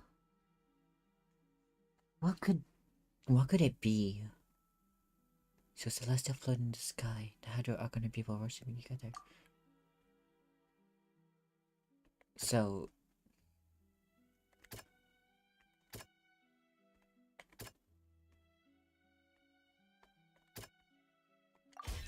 Perhaps what is about to take place has all happened before. The true sin of the Hydro Archon that Nervilette mentioned, and the original sin cast down on the people of Fontaine by Celestia, as recorded on the stone slates.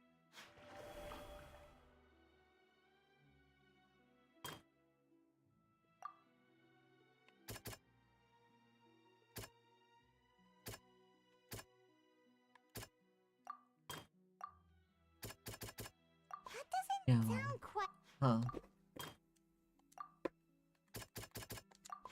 No. Is it here then?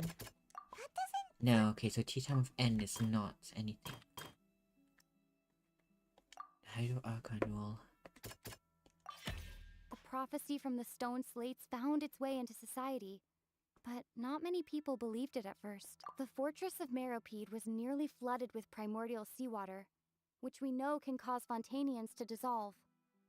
It seems increasingly likely that the prophecy may come true. If we hadn't dealt with it in time, things could have gone very badly. That doesn't sound quite... It It's not as simple as falling into the sea. When Navia fell into the sea, her consciousness was subjected to judgment. The stone slates show the people gathered around the Hydro Archon in the sea. Could that be alluding to the same thing? And in the last one... We know from the case of the serial disappearances of young women that Fontainians can be dissolved in primordial seawater. And the first stone slate tells us that long ago, the Hydro Archon used her power to turn Oceanids into humans. This might be the reason that Fontainians can dissolve. Huh. They'll dissolve into the primordial sea but won't cease to exist. Their essence will flow in the seawater, converge, and take the form of an Oceanid.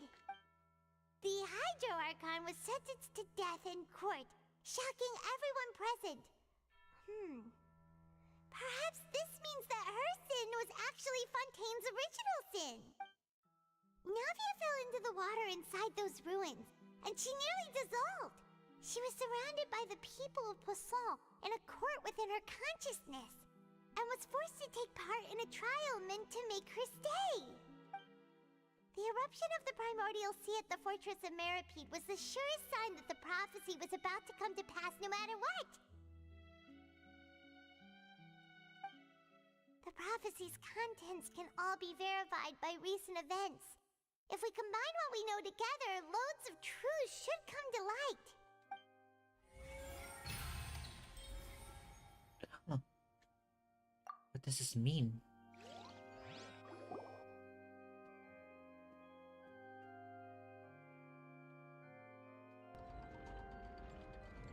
Huh? Oh, Paimon gets it now! So that's how you can make sense of it! But then it feels like we're going to have to share some truly shocking revelations. Let's hear them. The first slate reveals that Fontainians are not real humans. Incredible. Linny, did you hear that? We're not real humans. All Fontainians were originally created by the late previous Hydro Archon, with Oceanids as their basis. The evidence for that can be found in how only Fontainians could dissolve in primordial seawater, and how all the girls Vacher dissolved were also turned into Oceanids. Oh, and according to Navia, when she was about to get dissolved, she also saw everyone gathered around for a trial, all of them in the shape of Oceanids. Indeed. The second slate reveals that the crime of the Hydro Archon was a creation of Fontainians from Oceanids. Yeah, and it follows from the content of the first slate that she probably angered Celestia by creating humans without prior permission. That could also explain why the Oratrice judged the Hydro Archon to be guilty. It's to account for that ancient sin.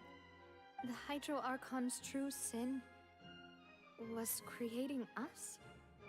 And yet, after many hundreds of years, the Hydro Archon's creations have turned around to try to judge the Archon within the Opera Epiclese. The twists of history are often the most unexpected of all. As for the third slate, I'm still convinced that it should come after the fourth slate. Yeah, isn't the image here just like when Navia fell into the sea? So wouldn't it be trying to show the image of the Hydro Archon also falling into the sea once the prophecy has been fulfilled in the fourth slate? The fourth slate depicts the fulfillment of the prophecy as it's already widely known. In the end, the people will all be dissolved into the waters, and only the Hydro Archon will remain weeping on her throne. Only then will the sins of the people of Fontaine be washed away. Did Paimon get all that right? You've made some keen deductions. I must say, given how much you still don't know, it is impressive that you've already managed to connect so many pieces of the truth. However, while you were able to decode all the information on the slates, they've also been etched with an additional layer of hidden information using a different power source. When we were at the ruins, I tried to decipher the hidden information recorded in the slates. But since we only had 3 slates at the time, I was unable to come to a full conclusion. Now that the slate collection is complete, I shall make another attempt to decipher the narrative recorded within. If everything goes well, we should finally be informed of the unadulterated truth. Alright, let's hear it then.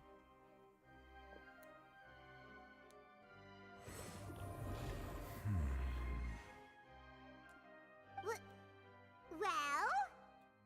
Did you get it? I believe I should share this truth not only with you, but with all the people of Fontaine as well.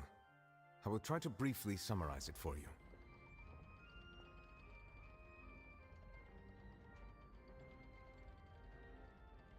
Your hypotheses regarding the origin of Fontainians and the sin of the Hydro Archon were both correct. In the Fontaine of old, the previous Hydro Archon sensed the yearning of her Oceanid familiars for life on land.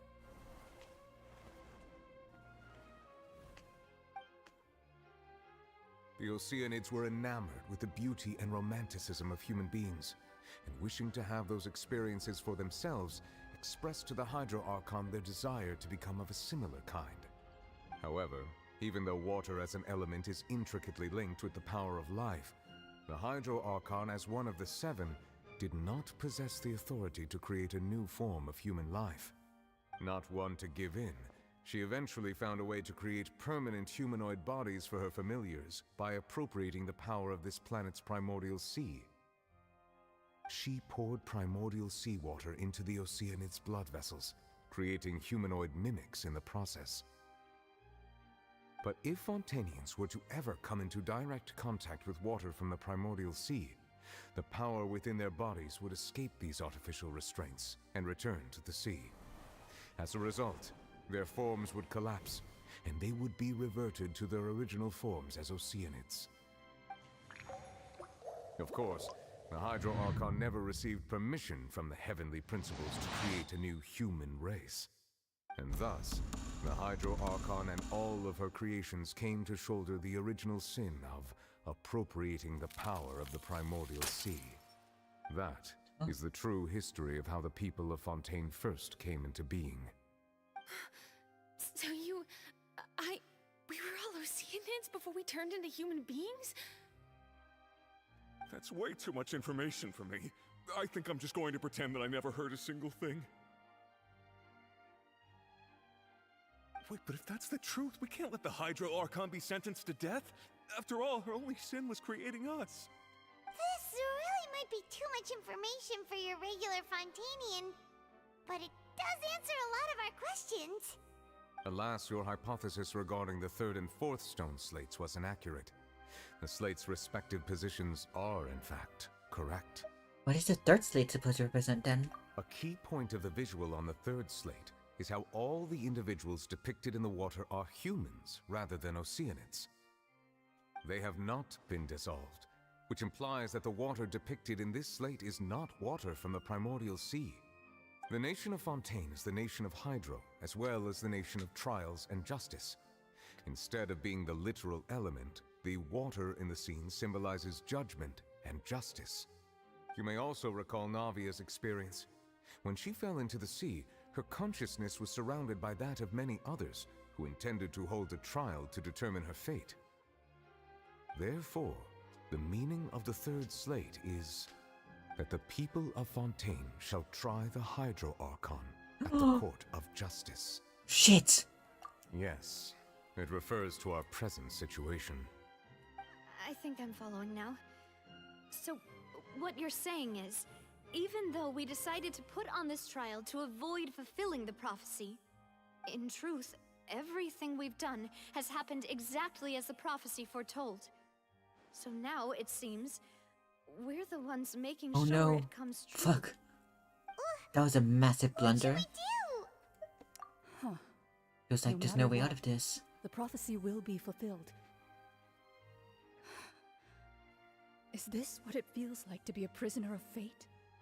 If that's the case, does that mean the scene in the fourth slate will also be fulfilled soon? Traveler, I would like to point out another small fallacy in your deductions.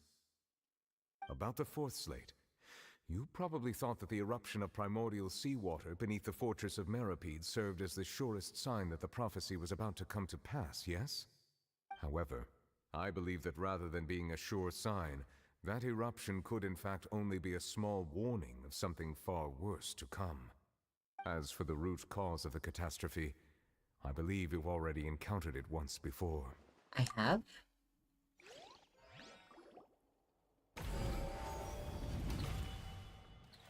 What is the true source of This eruption is just a small warning of the things to come.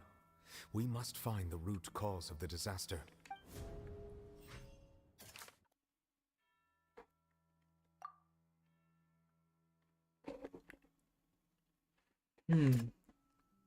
What is this? What would it be this time?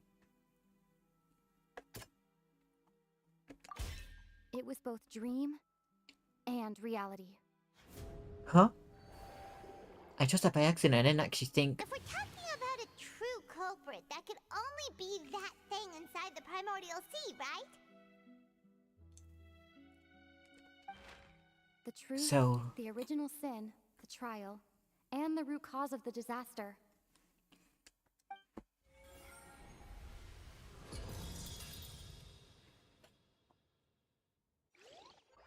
So what does this mean? Oh shit.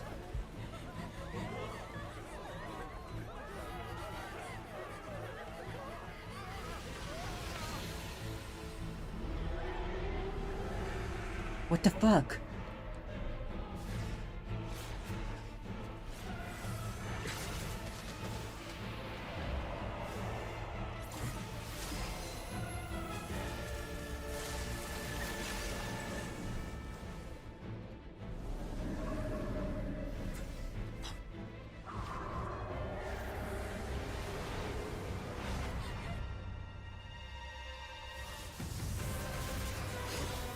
Huh? Harold? What are you doing?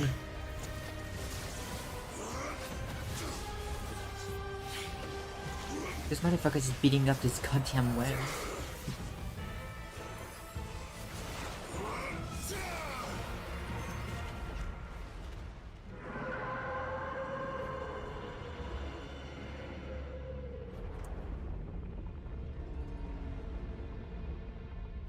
What the hell was that all about?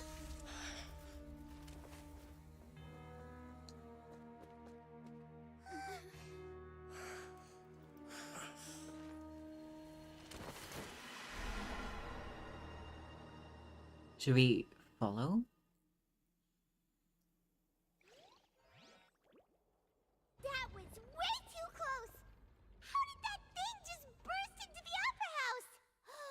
Wait, was that the huge whale you saw in your dream? Hydrate is also the one that Child saw when he was young. So we've met it at last. I understand very well why it is chosen to make an appearance here. That whale does not belong to Tevat. It is a monster that has traversed the stars, weeping all the while. Huh?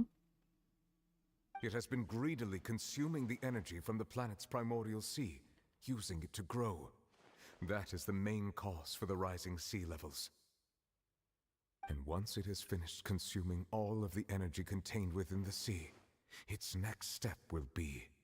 You said that when the Hydro Archon first created Fontainians out of Oceanids, she filled their blood vessels with primordial seawater. Precisely. That whale finds the blood of Fontainians nigh impossible damn. to resist. Therefore, when it left the primordial sea, it decided to make its next stop a packed opera house full of food. Food in the form of Fontainians. We just barely managed to push it back, right? In that case, won't it come back to target No, you the didn't do people anything. again It's Child that once did it's it all. managed to recover its strength? That is correct. Indeed, it is more accurate to say that we should thank that Harbinger for buying us some time. Without him, the whale would have likely come onto land far sooner. From the way he looked, he must have been fighting the creature for quite a long time. What the fuck? That battle maniac. We've always known that he had a special connection with that whale, but we definitely didn't expect it to help us out like this. Anyway, now that we know that this whale is the actual cause of the disaster recorded in the prophecy, all we need to do to stop the prophecy would be to find a way to beat it up, right? It is too late. What do you mean? It had already absorbed too much of the primordial sea's energy before we could notice it. At this point, it has become practically integrated with the sea itself. Even if the entirety of Tevat were to be destroyed, it could still survive and swim off towards some other world. That's not something I will accept. We've already done everything we can, and we even found the true culprit. We've come so far. You can't just tell me that the last hurdle is some impossible foe. That's just not fair. Indeed, that's not how a grand performance should end. I'll fight it to the end, no matter what. So the prophecy will be fulfilled no matter what, huh?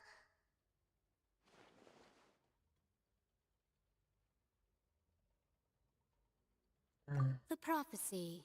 Yes, what has been prophesied will be fulfilled.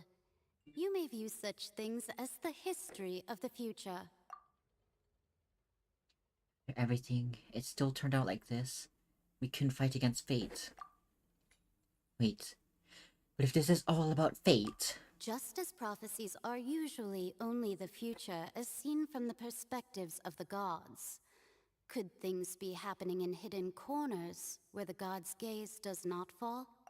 Ultimately, fate shall serve as your only guide, no matter what will happen in Tevat's future.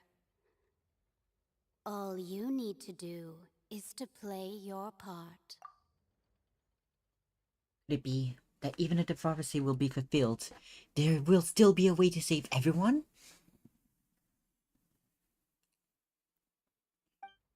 Did I miss something? Wait, I forgot about Farina. What was it that she wanted to say to me at the last moment in a giant magic box? What is the real secret?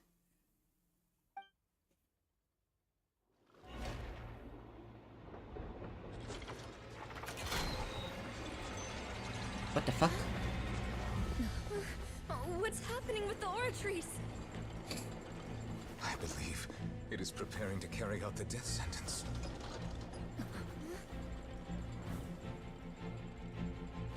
Farina!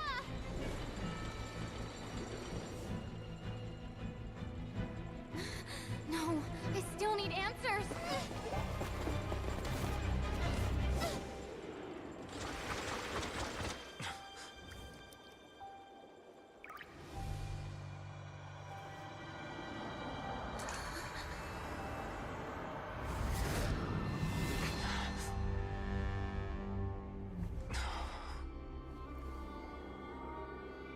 Huh?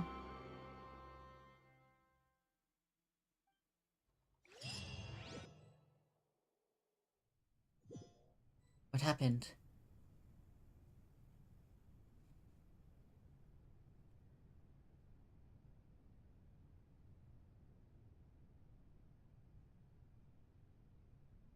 You...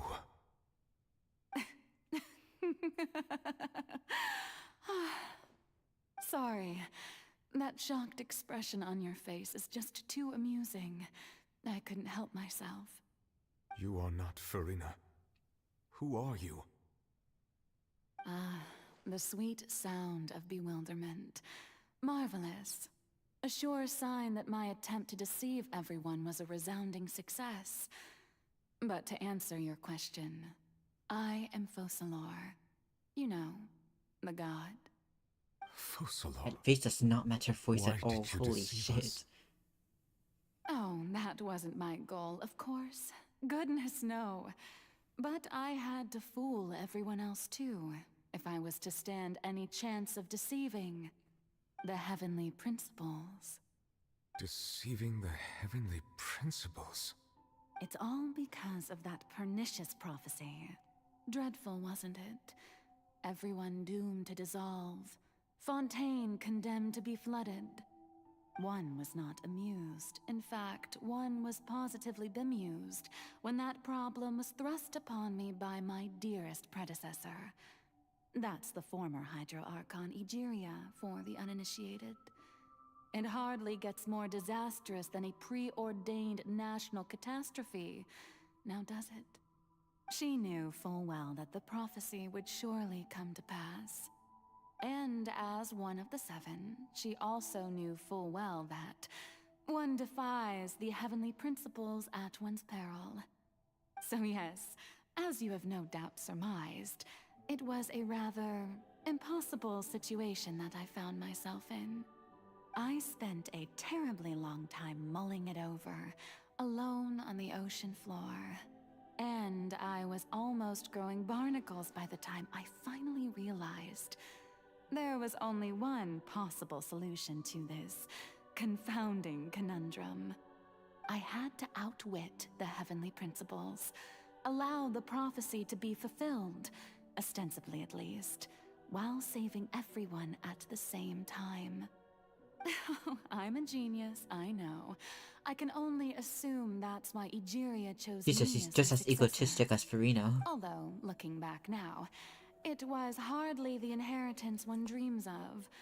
Between the task of saving the nation, the quotidian duties of the Hydro Archon, and not to mention the original sin of creating a new race of humans, I dare say she left me quite a colossal mess to clean up. But one can only play the hand one is dealt. I did not choose this, any more than I chose to be one of her Oceanid familiars. So you were also once one of the Oceanids, transformed into a human by Egeria's hand. Yes, I was. I always dreamed of becoming human.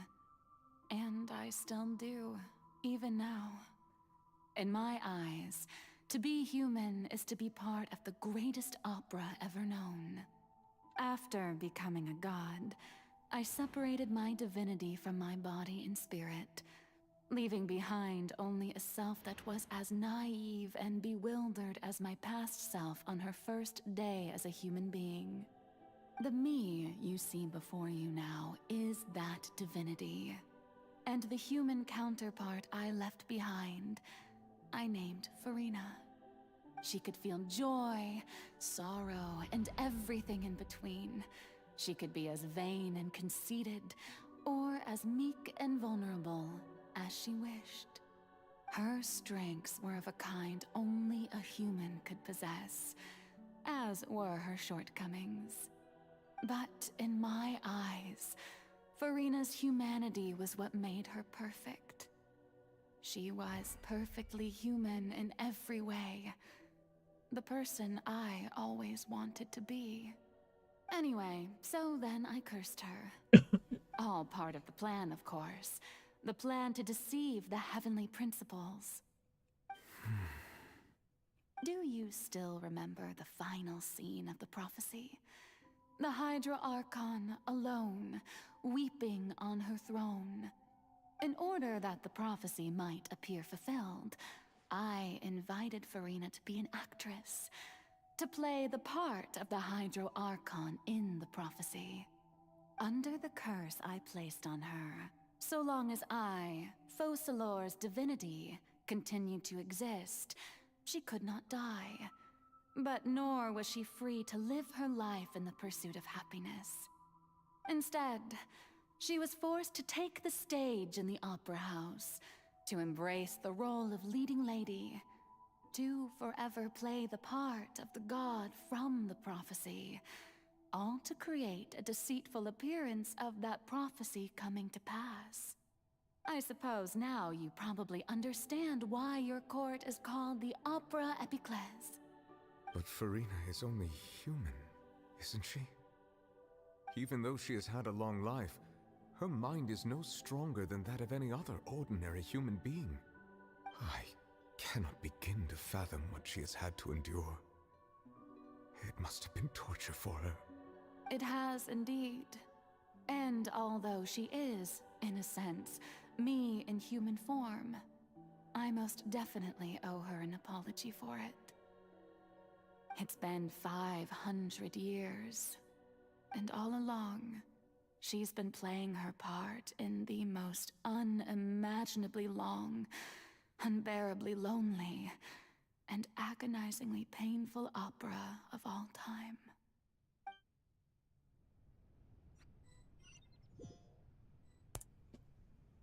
Jesus Christ.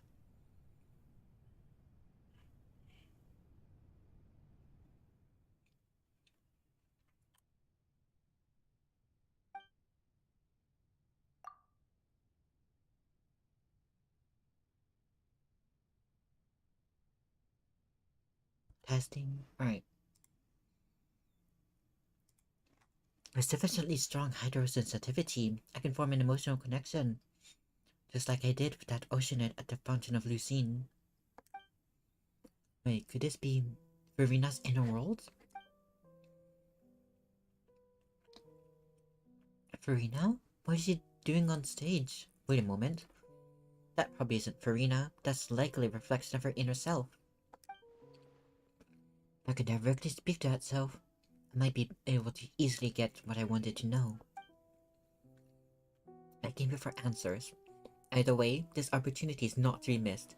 Let me try talking to her.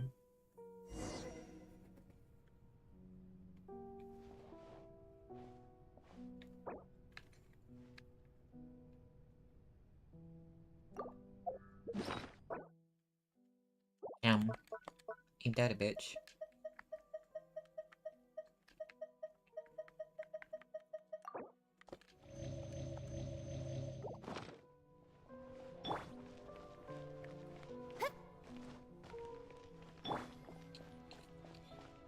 No, thematically it'd be better if I just had the traveler.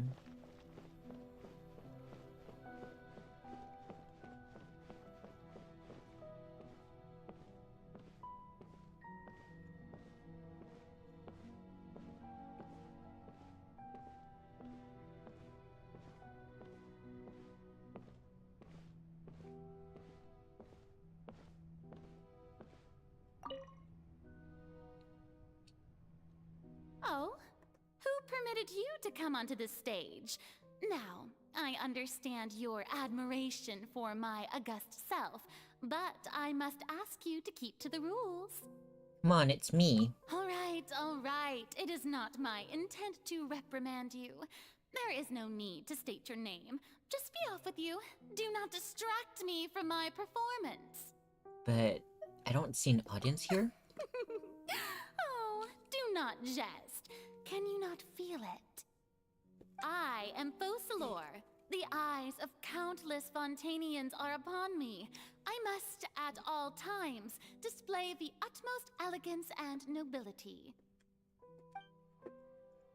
Something's off. There's no getting through to her, even in her heart of hearts. She's still playing the role of the Hydro Archon. What sort of resolve might she have, that even her inner self and subconscious would have such an impenetrable defense? I have to find a way.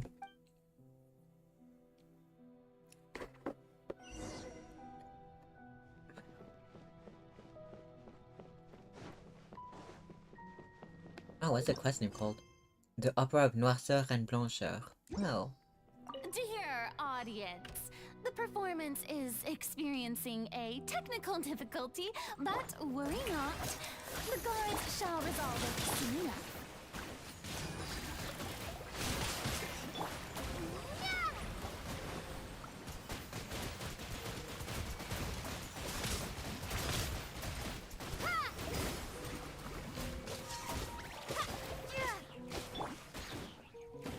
Come on, we must defeat the first shackles.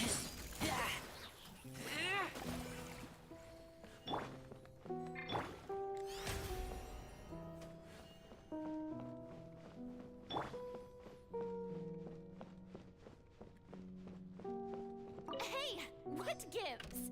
The audience is still watching me, you know. Guards? Wait, where are the guards? Guards!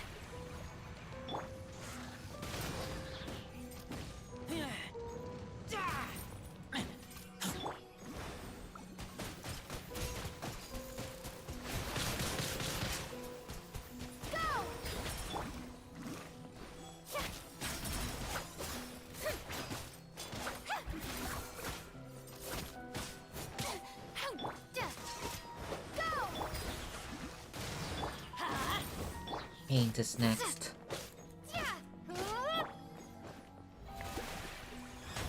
Let's light it up!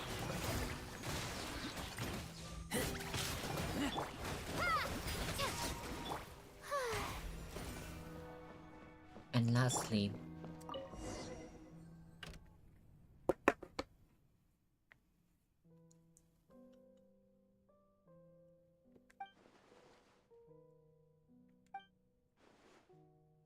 a ticket? When did that end up here?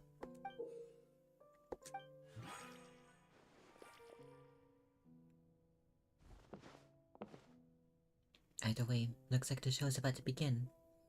In that case, show me how you truly feel, Farina. Scene 1, before a mirror, Farina.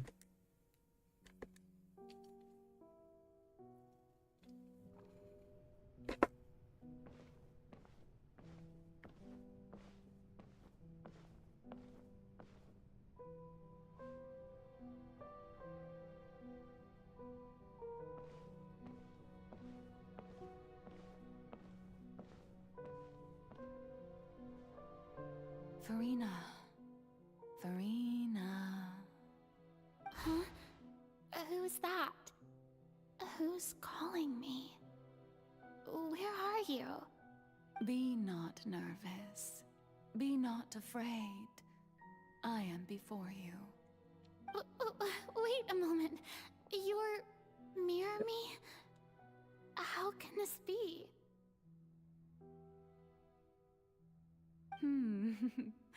Mirror you, huh? You know what? That's not bad. Let's go with that. Mirror me. What do you wish to say? The prophecy. Have you heard of it? What prophecy? Wait. I know. I think. I don't know why, but it's in my head somehow. The people will all be dissolved into the waters, and only the Hydro Archon will remain, weeping on her throne. Only then will the sins of the people of Fontaine be washed away. Oh, very good. You know it well. What's going on? I can't seem to remember anything clearly. The only thing I know for sure is this prophecy. Will it really come to pass? Yes, it will. And that is why I've come to you. Disaster will come to Fontaine sooner or later. Things will develop just as the prophecy declared. There is no escaping it. But doesn't that mean everyone will die? I'm a Fontainian just like them. Will I dissolve too? Oh, don't worry. Magical meetings exist in this world precisely to give people a chance to turn things around. It is the reason why you met me today. I will tell you how to save everyone, but you may have to suffer somewhat. Oh, so there's still hope after all. Goodness, you frightened me. You spoke so much and with so much certainty. As for the suffering, well, I will admit that the first thing that came to mind was, why do I have to be the one to suffer? But if the prophecy will come true, I'll also die anyway, right? So if I've already met you as my magical meeting in this world, if there were scales, with all the people of Fontaine on one side, and my pain on the other, is it not obvious where the scales should tilt? You truly are the perfect human. My ideal. I suppose this would also be the justice that belongs to you. Huh? Don't worry, it's nothing. Listen well. Fontaine has just lost its Hydro Archon. I need you to play a role. That of the new Archon. Play as a god? That's right. You must begin a never-ending masquerade. You must never let anyone suspect your identity. If you can keep it up, then I shall have my way of defying this prophecy. But should your identity be revealed, then all hope will be lost. Man. But how will I do this? A human assuming the role of a god without being exposed. Don't worry. What you must do is not to turn yourself into a real god. You simply need to play the role of a god as humans imagine them to be. Being a human yourself, I'm sure you already know what such an entity would be like. Remember, your true challenge will not be pursuing divinity, but contending against humanity. I'm still not sure I understand, but I'll try. I'll try to do this. So, how long am I going to have to play this role? To accomplish this mission, you will have to stay on the stage for many, many years. You will endure and not grow old until your task ends. But I promise you, all will eventually end in a magnificent and dramatic trial, and everyone will be saved. A trial, huh? How exciting. I'll be looking forward to it. Scene 2, a session speech for Rena.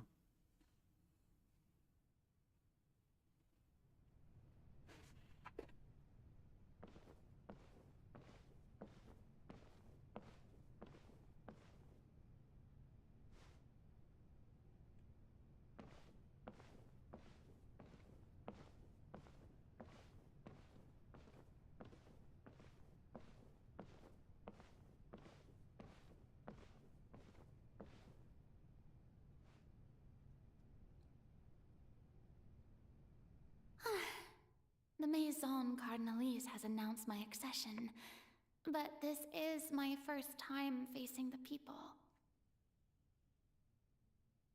What should I say to most appear like a god? To be honest, I still don't know. Perhaps I should first try to act natural. Ladies and gentlemen, good evening, and welcome to the Opera Epiclese. I'm sure you've all heard about how I have taken on the role of Hydro Archon. Indeed, I am Verena de Fontaine, your new Archon. In truth, I know little about becoming a nation's new god, but it will be my honor to guide you all. As the god Focalor, the god of justice, I shall do all within my power to lead you into an age of fairness and justice. Once again, thank you all for coming. If you should have any questions or suggestions, please send them to the Maison Cardinalise. The future of Fontaine will require us to work together, after all. This should do it. I thought I might stammer, but thankfully, I was able to convey my thoughts just fine. Okay, and next. That's the new Hydro Archon. Is this some kind of joke by the Maison? I would have thought that a being that surpasses humanity would be a bit more assertive. Hey, did you hear that? She even told us to send her suggestions there at the end. Shouldn't gods be all-powerful? She's being so modest. What's the difference between her and an ordinary person, then? If you ask me, perhaps the succession didn't actually happen. She might just be a Maison-back puppet. Wait, what's going on? Why is everyone suspecting me of being a fake? Oh, this is bad. If I get exposed here, there'll be no saving the people from the prophecy. Right. Mirmi said that I just need to play the role of a god as humans imagine them to be. Calm down, Verena. Think. What do the people want? How would they imagine a god to speak and act? Assertive, with a strong sense of presence. One who can dispel all doubt. That is the character I'm fated to play.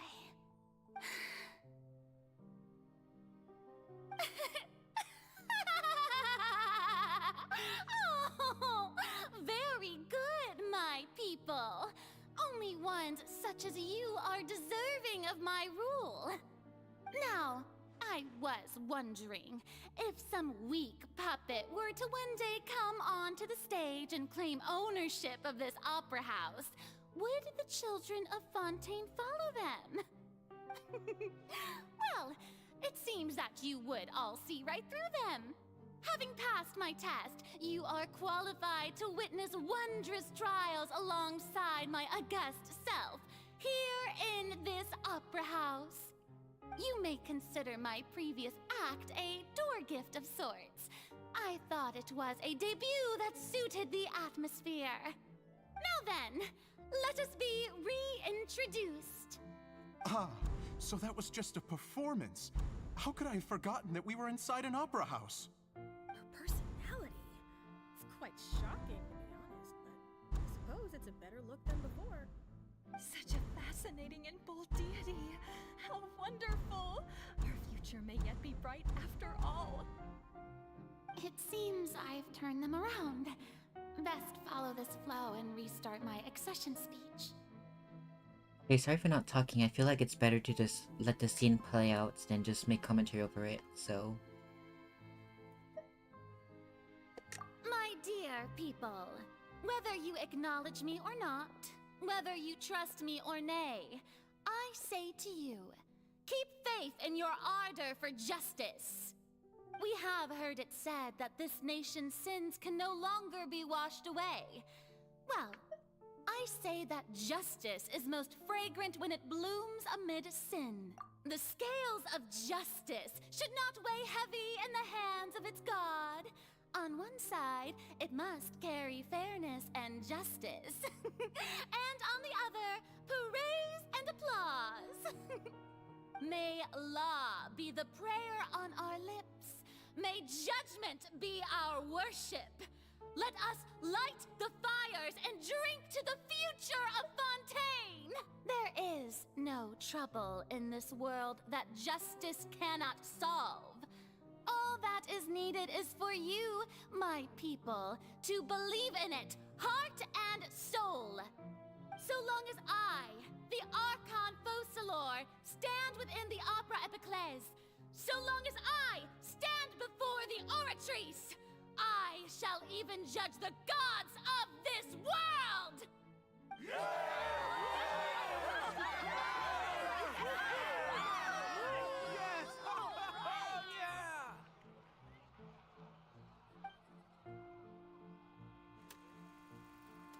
Scene 3, Opera House, Verena.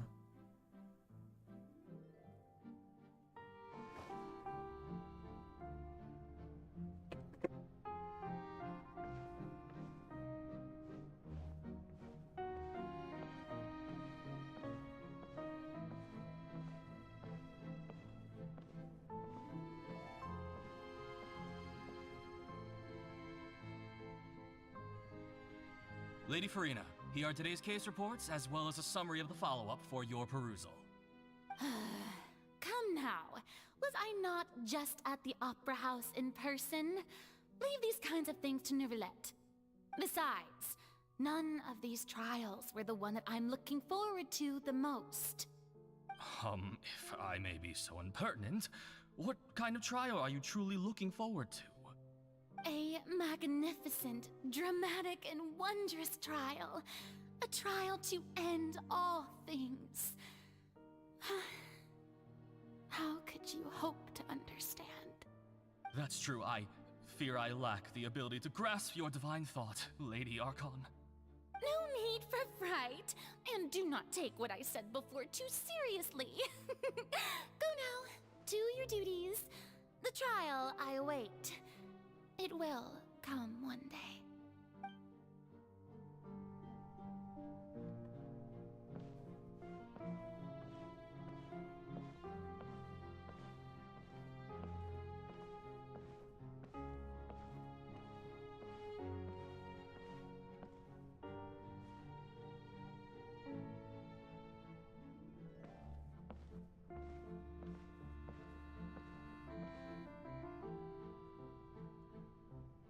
Lady Farina, I don't know what to say. Thank you for agreeing to see me. No need to thank me. Rather, thank your own sense of perseverance instead. Long have you stood in line to meet me, have you not? Oh, I'm afraid that's just an inevitable consequence of my divine charm.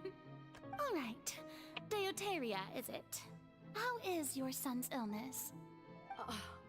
You remembered me, and you knew of my family too. He is doing much better now. In fact, he is far more of an ardent believer than I. He was the one who forced me to seek an audience with you, and to bring your words back to him. Oh, good. Very good. If this should happen again in the future, please do not hesitate to come and tell me. Going down to citizens' homes every so often, while not usual practice, should serve as a fine change of pace. You're such a gentle and wise god. Thank you once again, on behalf of my son.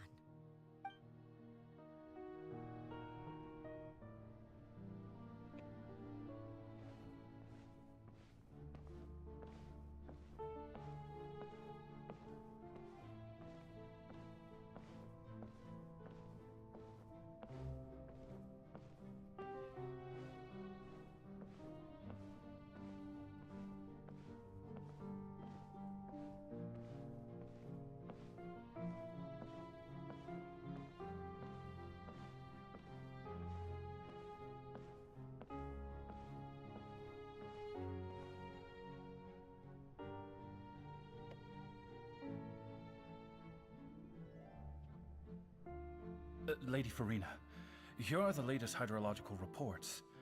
As for the specific parameters you asked to take note of, I'm afraid things still don't look good.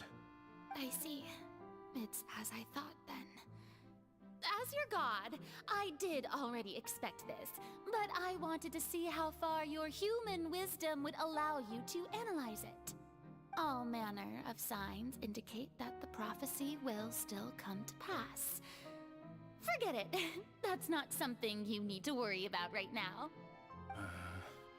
Well, as I understand it, the Fontaine Research Institute is also trying to find a way to counter the rising water levels. Really? Have they found anything? I'm afraid that they haven't found any effective solution thus far. Oh, is that so? Well, no wonder.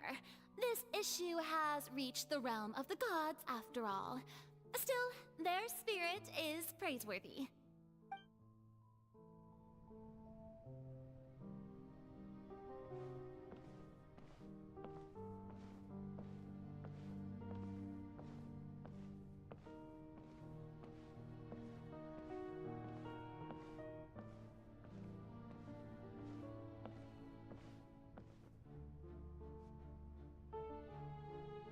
The day is finally over. I haven't had a moment to breathe this whole time. But it's good to see that everything's getting on track. There are no longer any voices of suspicion. Maybe this is fine. I just need to keep going, and everyone will be saved. Alright, Farina, don't think too hard about this. You need rest. Tomorrow's a new day.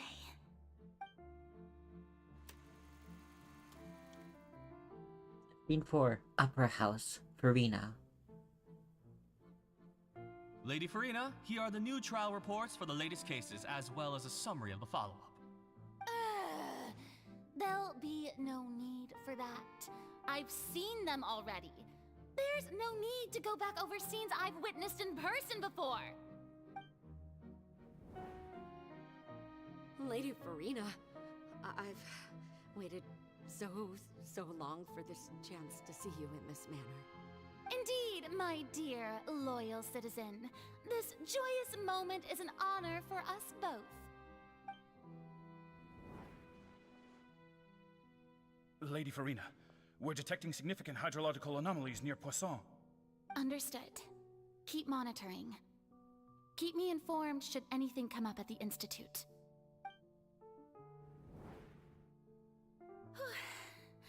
I don't think I let anything slip today. I must show the people that there is nothing to worry about. I just don't know when these days will end. I feel utterly exhausted. Best to rest early today, too.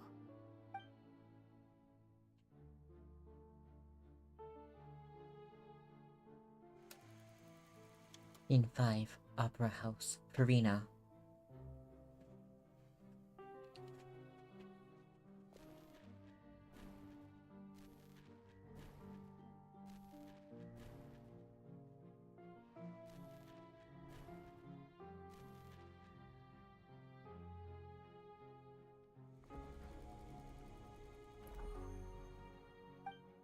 Scene number, Opera House, Farina.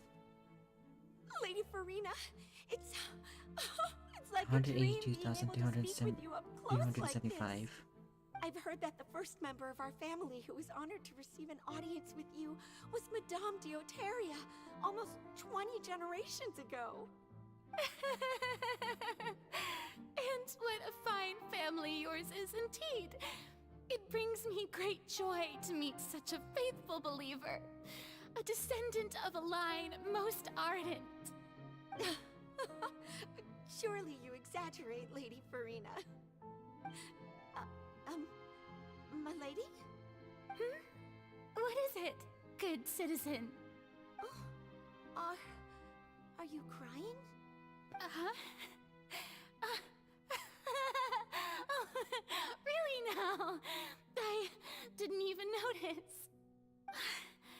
This must be the overflow of hydro from my person. Well, can't quite help being the god whose dominion is the waters, can I? No wonder. No wonder. A manifestation of your power, then. Oh, Archon, I am honored to have witnessed it.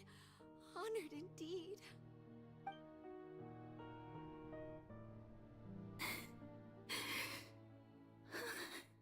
So interminable. So lonely. Just how much longer? Hundreds of years must have passed by now. Perhaps the show must go on for hundreds more.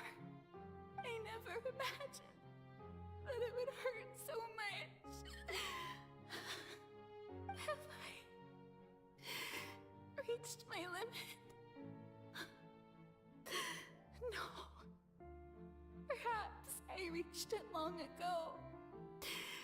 Today I didn't even notice my own tears. I want to tell someone, anyone, about this. But would that not destroy all I've done so far? I've conducted so many investigations across the centuries, but there's not even a sliver of hope that we might break the prophecy. All I can do is keep heart. I must maintain this act. It is the only way to save Fontaine. Please, mirror me. You have to succeed.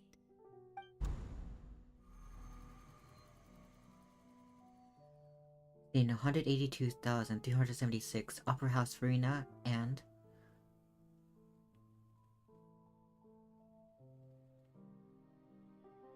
Farina, you don't have to shoulder this burden alone. Although I don't know what you might be keeping from everyone, your people are more than willing to share your burden with you. my voice? Is this scene from when we were within that giant magic box? This is great! I didn't think this scene would play her in a world. Surely I'll find out what you wanted to tell me this time. Share my burden. That's impossible. It was fated right from the start that this would be my duty alone. But even if your burden doesn't need to be shared, you can still choose to confide in someone. Just share it with me. I'm what you'd call a witness. A witness? Yes, I've heard that you came to Tevat from beyond the stars, yes. In other words, you never belonged here. And if Tevat is, in its entirety, a show on a stage, then you're just a spectator, aren't you?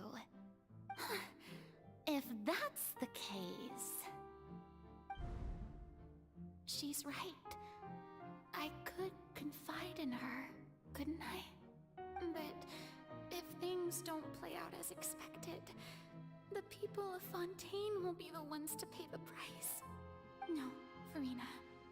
You shouldn't be selfish. But what if it's really alright? Farina, you've worked so hard for so long. Surely it would be okay to put yourself first for once. Just this once.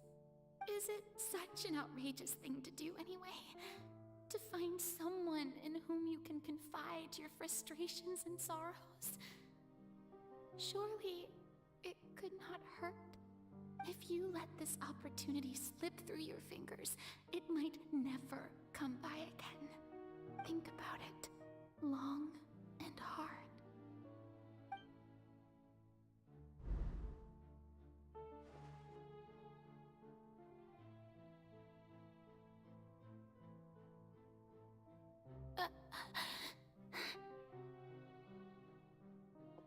No, I have nothing to say.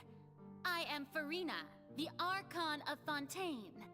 Everything will surely get better.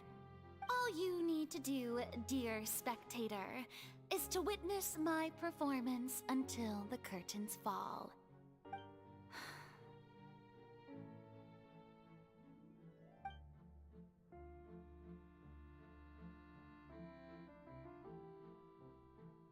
Fine.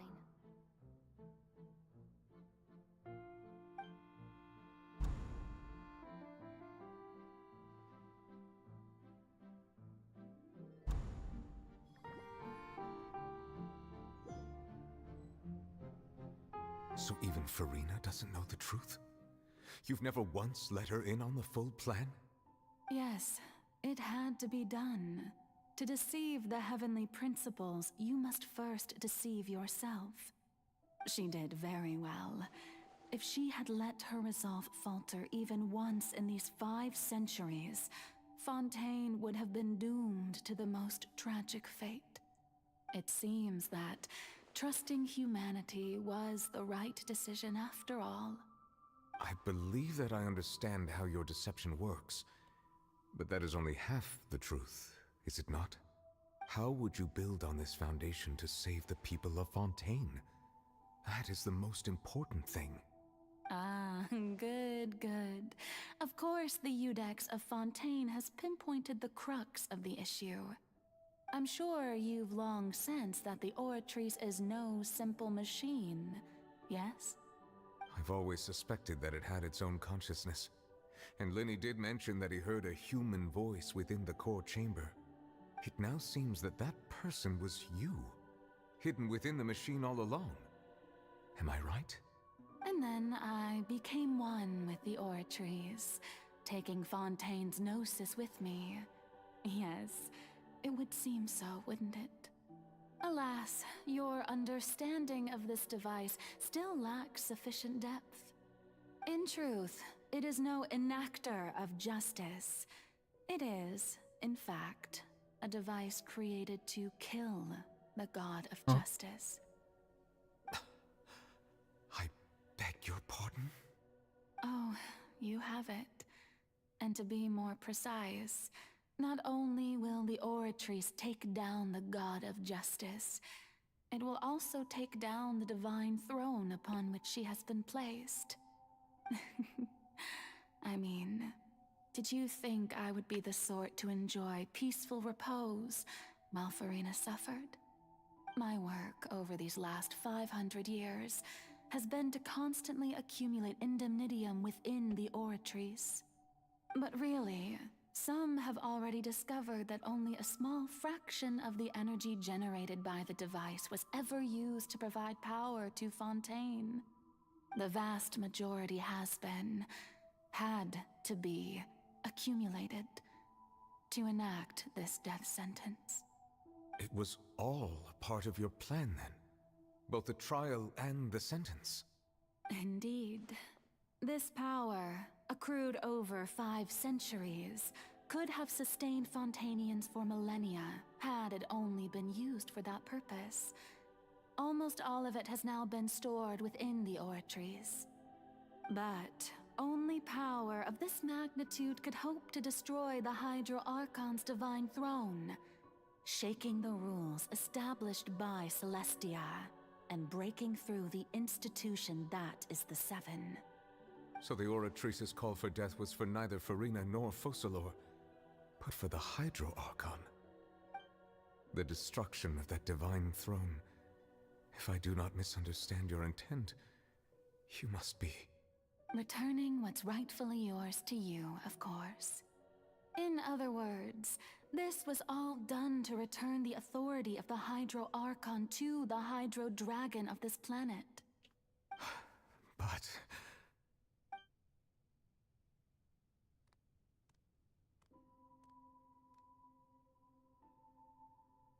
Oh, what? Getting sad again, are we? The authority of the ancient dragons shall soon be yours once more, O Hydro Dragon Sovereign. And this is the face you make. all you've done throughout the years is just so you can sacrifice yourself at the very end. I've never quite seen it that way, you know. Even now, I'm quite pleased at how well my deception worked.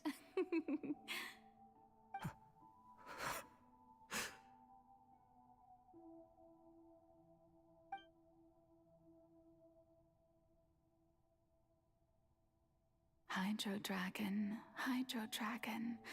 don't cry. I must say, had it been within my rights, I would have loved to judge the heavenly principles themselves. Were they not guilty of essentially the same crime? Egeria stole the power of the primordial sea, and the heavenly principles stole the power you ancient dragons possessed. I, for my part, am the god of justice. And is it not just that your original powers should be returned to you? Speaking of justice, I have always believed that justice lies in the process of pursuing human existence itself. So, if the theft of the primordial sea's might was Fontaine's original sin, then, leaving matters of procedural right and wrong aside, the descent of the Fontainians as humans and their right to exist in this world would be Fontaine's original justice. In other words, existence was Egeria's justice, and to me, justice is the continuation of that existence. Defying the prophecy and ensuring that Fontaine's people shall live on, that should be the justice enthroned over all others. At this point, we, whether it be myself or all other Fontainians, have shouldered the burden of this sin for far too long. Iudex Nervilette, the highest judge in our land, when you regain your full power as an elemental sovereign, what verdict shall you pass upon us? So when I was invited to the court of Fontaine to serve as Iudex, I see now that that was your idea too.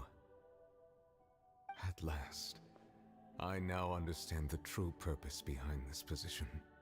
In the beginning, I was uninterested in human existence. But these 5 centuries of living alongside them have gradually brought about mutual understanding between us. And I have even attempted to feel as they feel. You are a devious one, Focalor. Things being as they are, surely you know that I could never declare them to be guilty.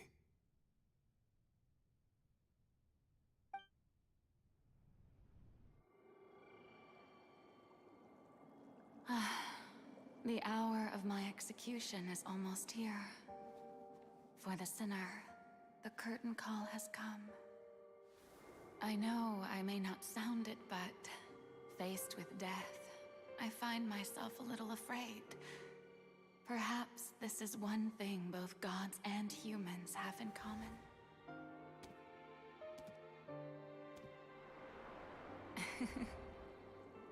Farewell, Nervalette. I hope you've enjoyed the part you played these 500 years.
I, Iudex Nervalette, hereby declare,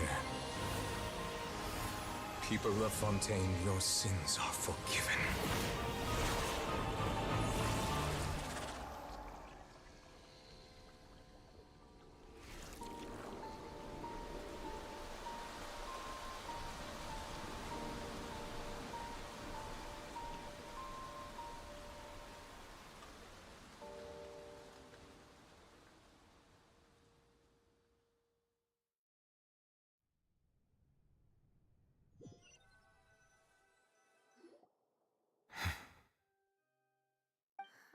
Alright. What just happened?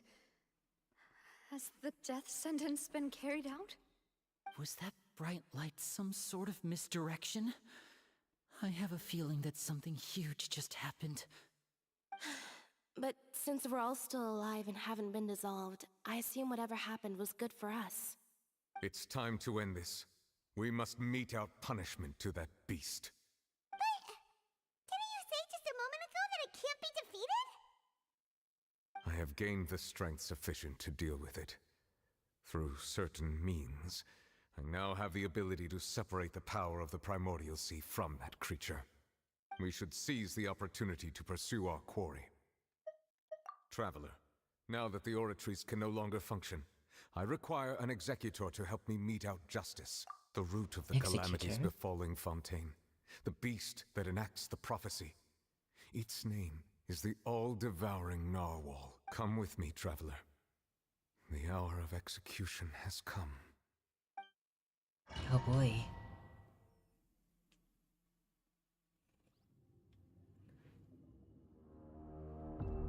What the heck is this? What is this place? Ugh. We're supposed to fight that? But how are we going to do that? I have already done my best to separate the power of the Primordial Sea. Considering the size of the beast, I cannot reach the power source. Unless we can find a way to attack it from within. We shall share a part of the ancient dragon power. We shall look for an opening together.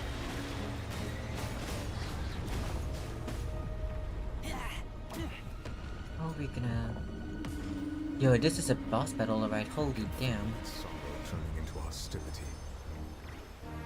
Alright, how are we supposed to fight this? Cause like, it's going underneath the water and everything. I can't do that.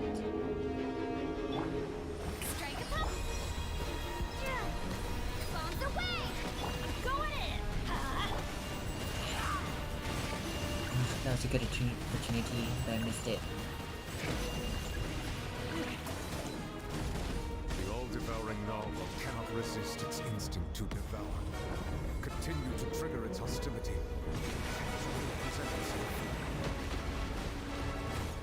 Come on.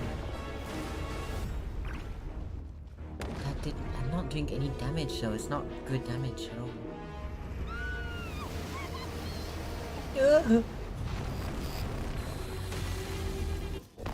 What the hell? Holy shit, this music!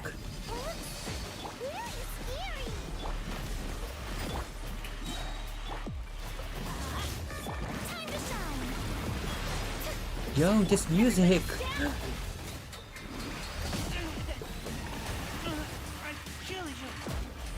I have granted you my protection. Do not fear.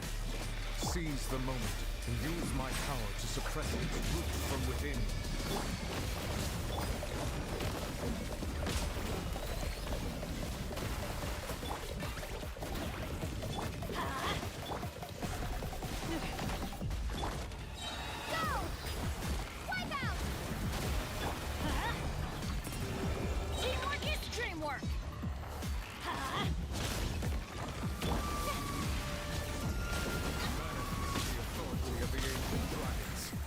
Witness the might of the primordial sea. God, this is amazing.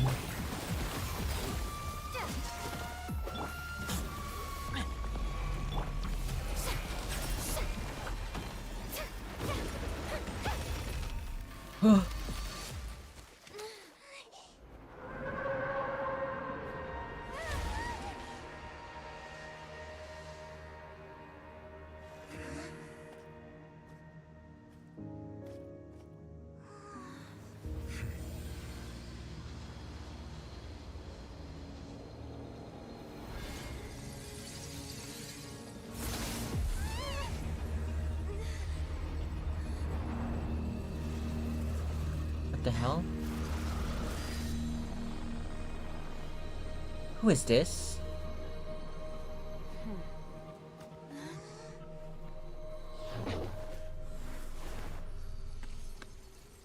Oh, bye, Teld. Thanks for helping with the cleanup. It should have been my job, but oh well. It was just supposed to be a short private training session for me.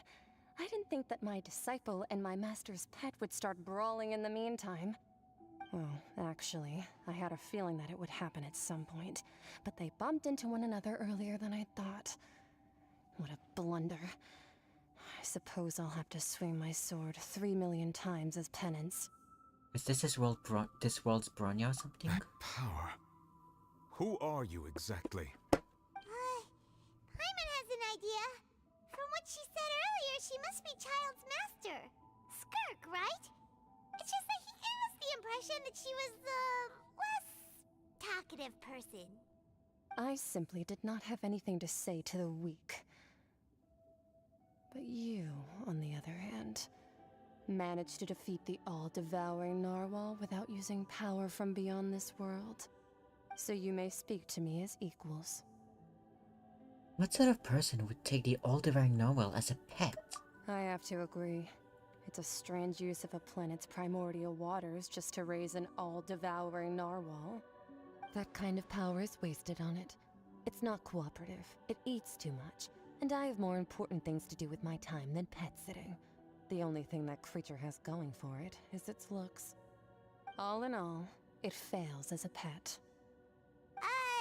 Miss Skirk? I think you might have missed the point. The point being? Well, being that this pet almost destroyed an entire nation. So what sort of person is your master? Well, Child's master's master. Wait, is that right? Oh, right. So you don't know him. Sorry, I assumed you did. His name is Sir Taloji. Sir Taloji? I am unfamiliar with that name. Huh. So Master isn't sufficiently famous. How should I describe him then? Have you heard of the name The Fowl? The Fowl?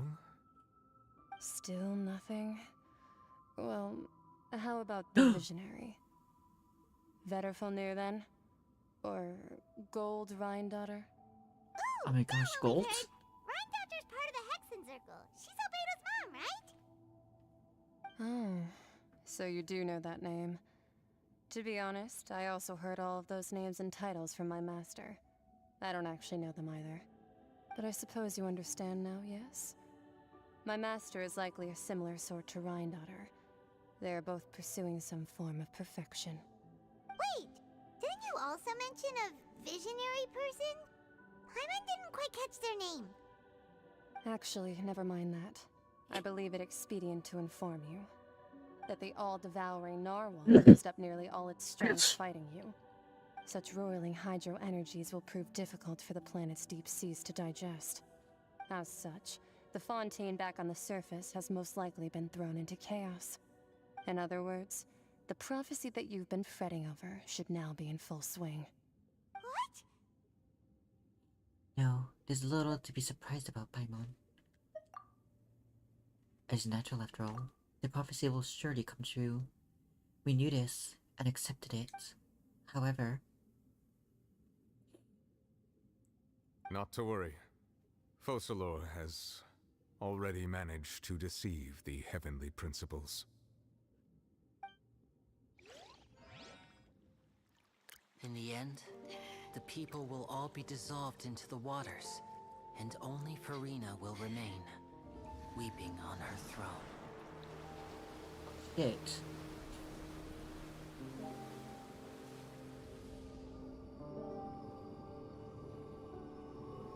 Only then will the sins of the people of Fontaine be washed away.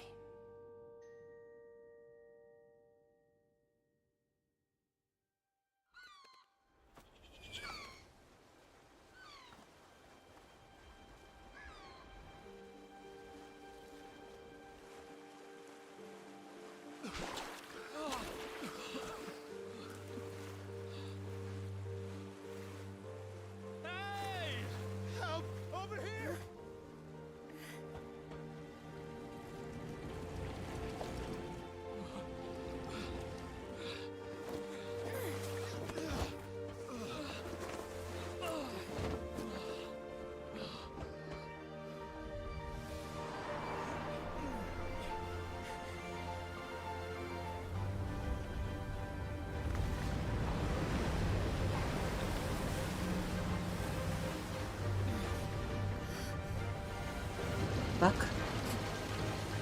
Holy shit. Real Sully. Initiate emergency rescue.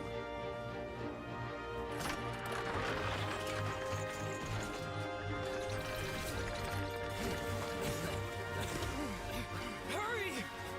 That's one way to save people. Hey, lend a hand.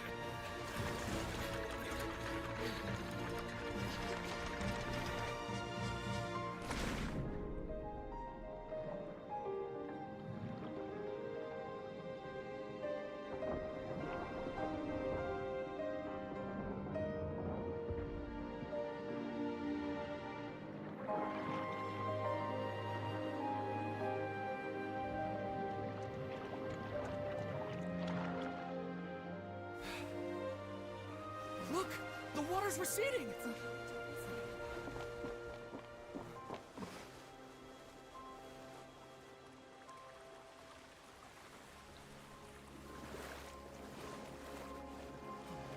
It's a miracle! receding. We didn't dissolve. The prophecy was wrong. The prophecy was wrong.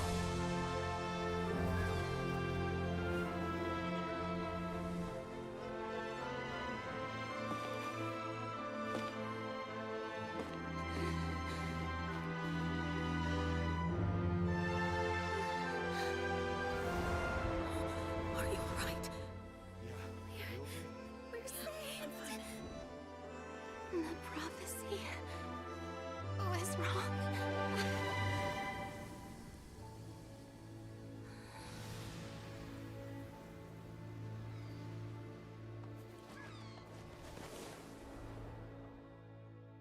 Everything worked out in the end. Holy shit. The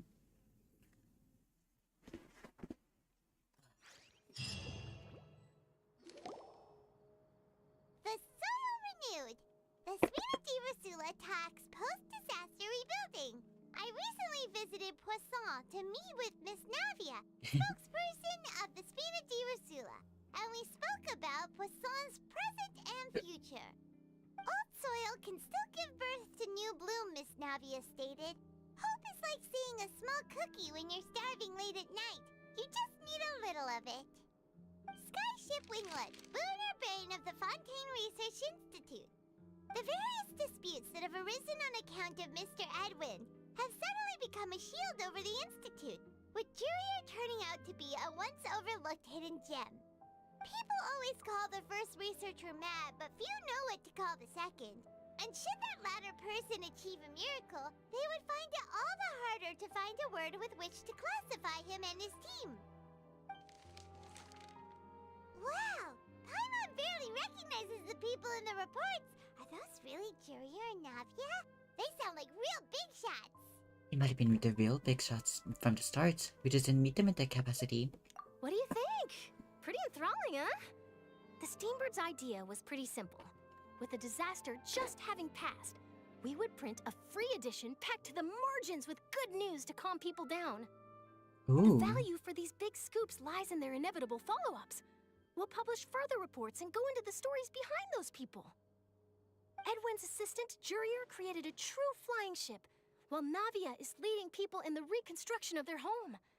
I'm sure that these stories could draw even your well-traveled eye. Paimon's curious too! Wait a minute. Didn't we watch everything happen from start to finish? What's there to be curious about? And that's exactly why I'd like you to come conduct interviews with me.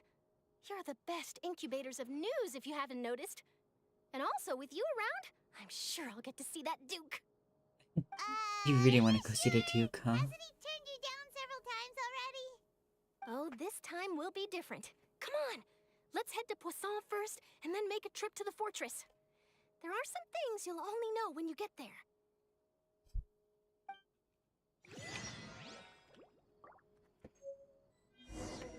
But better tomorrow. Tears Among the Stars. The finale.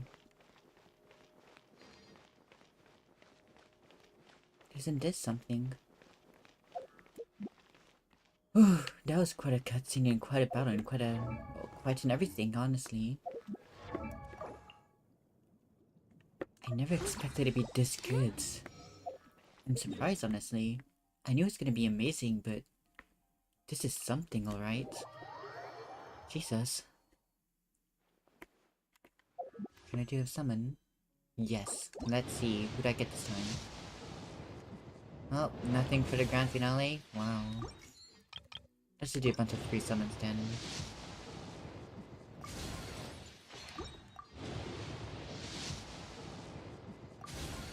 Wow. Boom. Wow. Bong. Boom. Bong.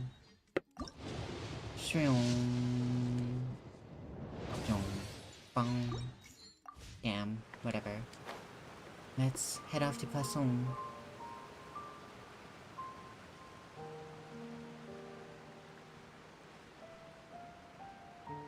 Hello, Navia. Hello there.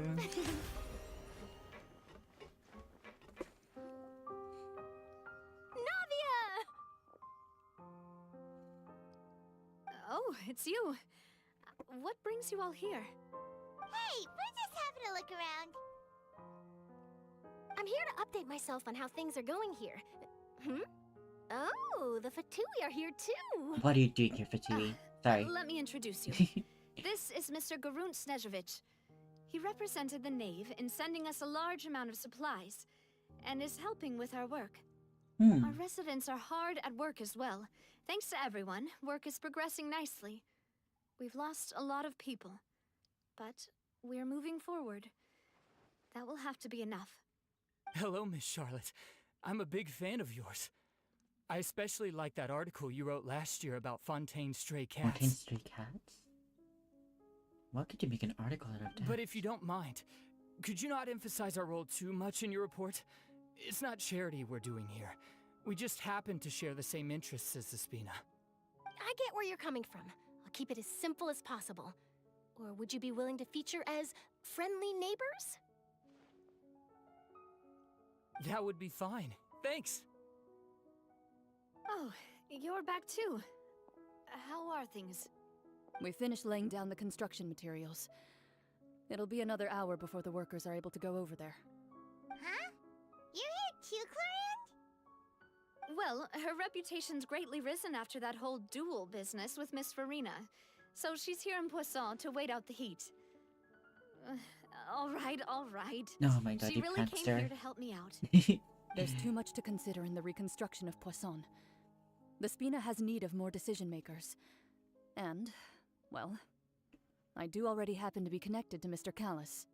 Oh, wait just a moment. Do you mind me asking a few questions? You know, about how you felt before the duel, about what it was like facing down a god. There's lots of exciting material there, I bet. Forget it. I'm sure you can find a better theme than that, Miss Charlotte. I see you're the same as always. Couldn't you do me a favor, for Navia's sake? Well, if we're talking about doing things for my sake, you might as well just take a few more photos of me. Or of the Traveler. It's better than wasting time persuading Clorand, at any rate. Of course I will. I'm not gonna let her off that easy. All right, then everyone who wants to be in the photo, gather up. And smile. Cheese. Ain't that a photo to keep? Ain't that a photo to keep? Not bad. Your addition really helped the composition of the picture. All right, hang on a moment. Let me snap a few more shots. I'll just take some pictures of us. All right, that should do it. I'll be back here later anyway, so let's call it a day.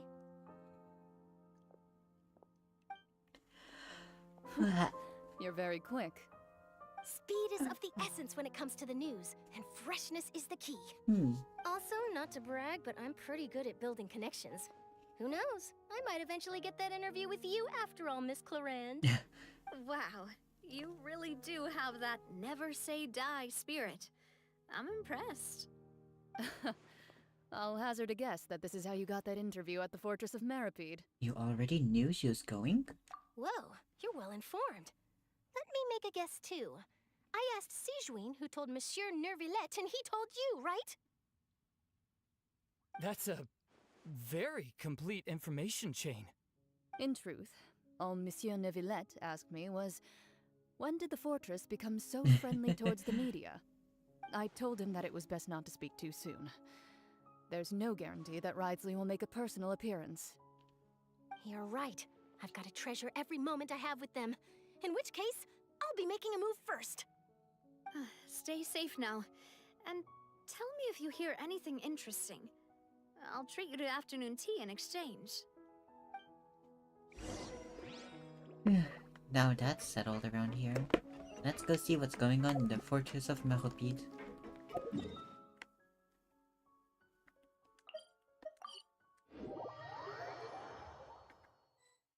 Alright.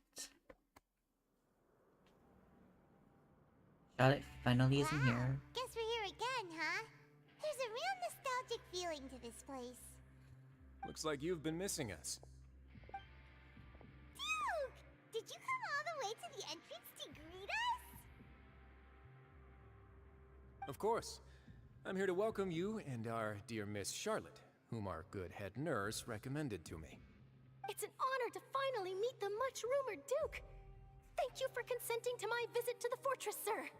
No need to thank me. But that said, I shouldn't be the focus of your interview. I trust you recall our agreement? Of course, of course. All right then, this way.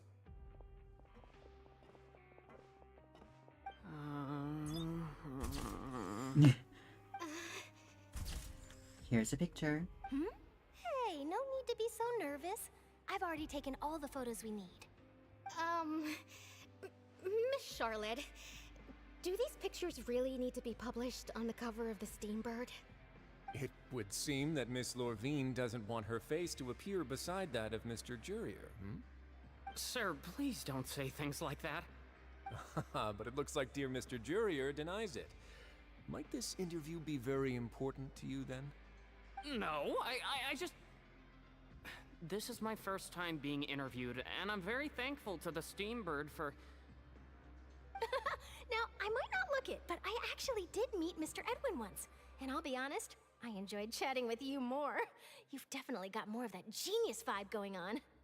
The boat that brought about a miracle, the ark that saved the people. Why, you recreated a myth back there, like an emissary of legend. Still, if I might ask, where's that flying ship now? Huh! Looks like Charlotte's trying to get herself another exclusive scoop. I have to apologize, but that ship is presently in the bowels of our factory. I'm afraid it won't be easy for you to get a shot of it. Damn. Really? Well, then in that case, could I have an interview with you to make up for that loss? She knows where to reap the benefits, huh? Yeah, she knows that this gives opportunity for all the You already roles. know my answer, I'm afraid. Best you interview our head nurse instead. Or perhaps you'd like to take another photo of this couple of researchers? Did you really have to use the word couple? Well, then, 2 solo photos will do. Is my hair messed up? Please, someone help me have a look. Things sure are getting pretty lively here. We've seen this kind of thing before. Oh, seems like everyone's here. Would any of you like to try this new drink I came up with? Ah, Sijween. Hey, Miss Charlotte. Why don't you, take some pretty photos of our head nurse? Sure. Come on, Miss Sijween. Over this way. Let's find a brighter spot. Huh? Sure. Do I have to smile? So, how have things been at the fortress?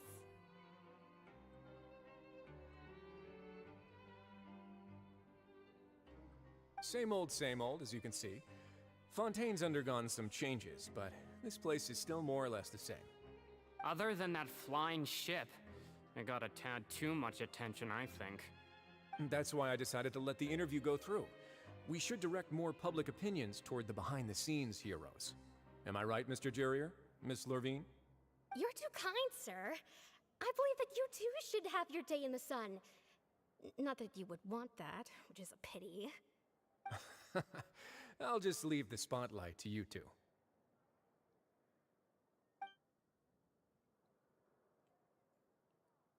I see. Lots of things happened that day, huh?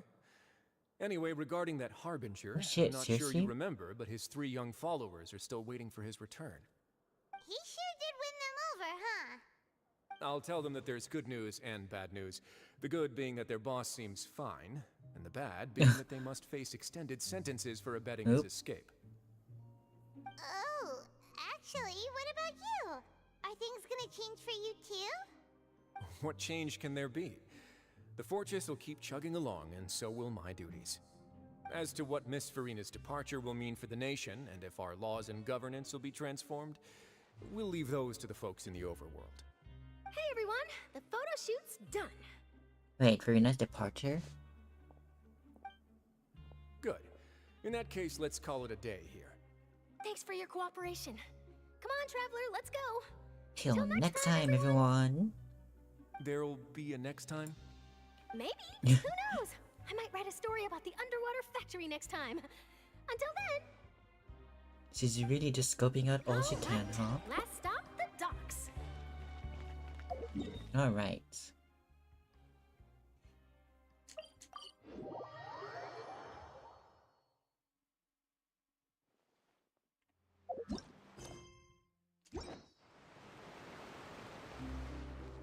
Nah, we won't go down the elevator. We'll go down our own way.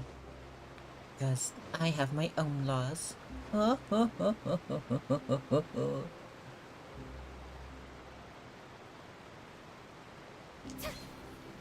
we go.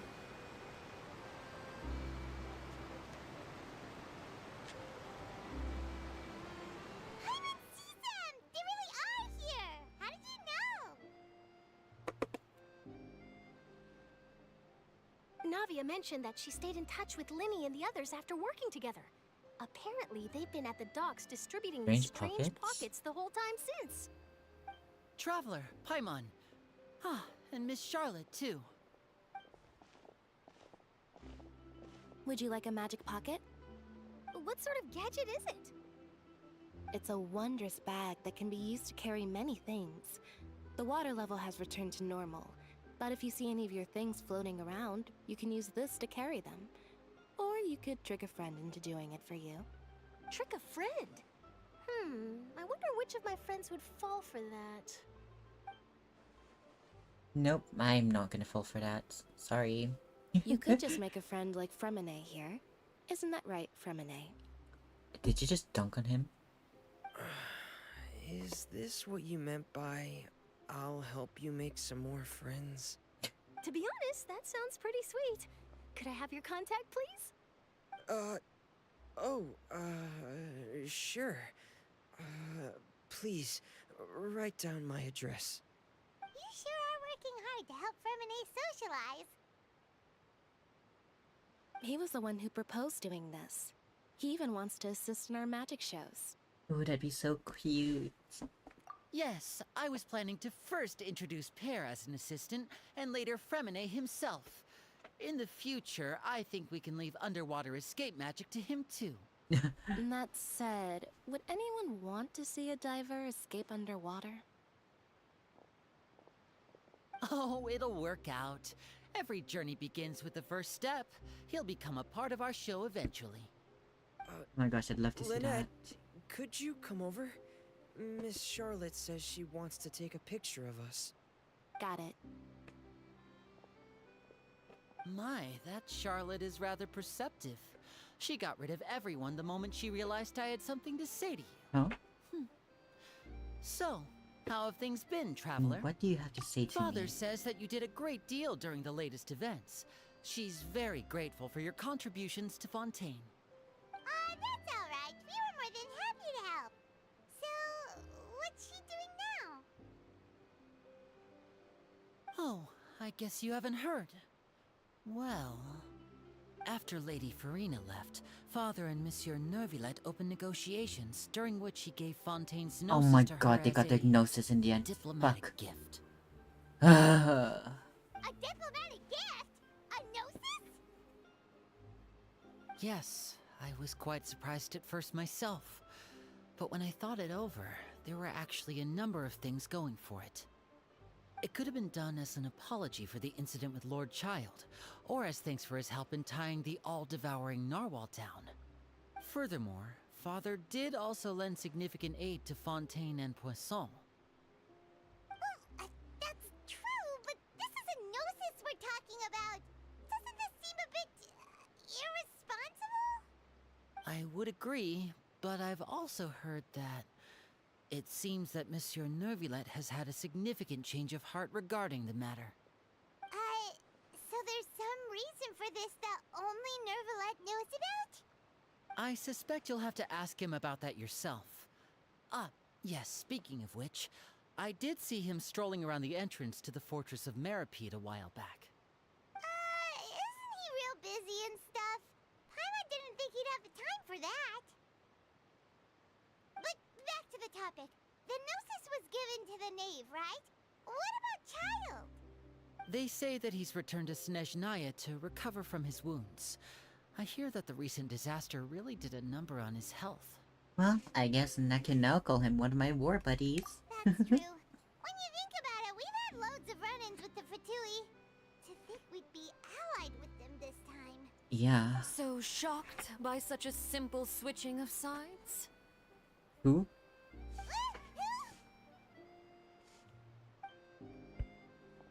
Oh, you again. Father! I want to fight you. Well, well, what do you know? Come to the docks to see how my children are doing and meet the traveler by chance. Please do not pay my accomplishments in Fontaine too much mind. I would have done them regardless. Are you going to take the gnosis back to Snezhnaya? That is our duty as harbingers, yes. Don't be too preoccupied with sides. The goal of the Fatui concerns not a single place or person, but the entire world.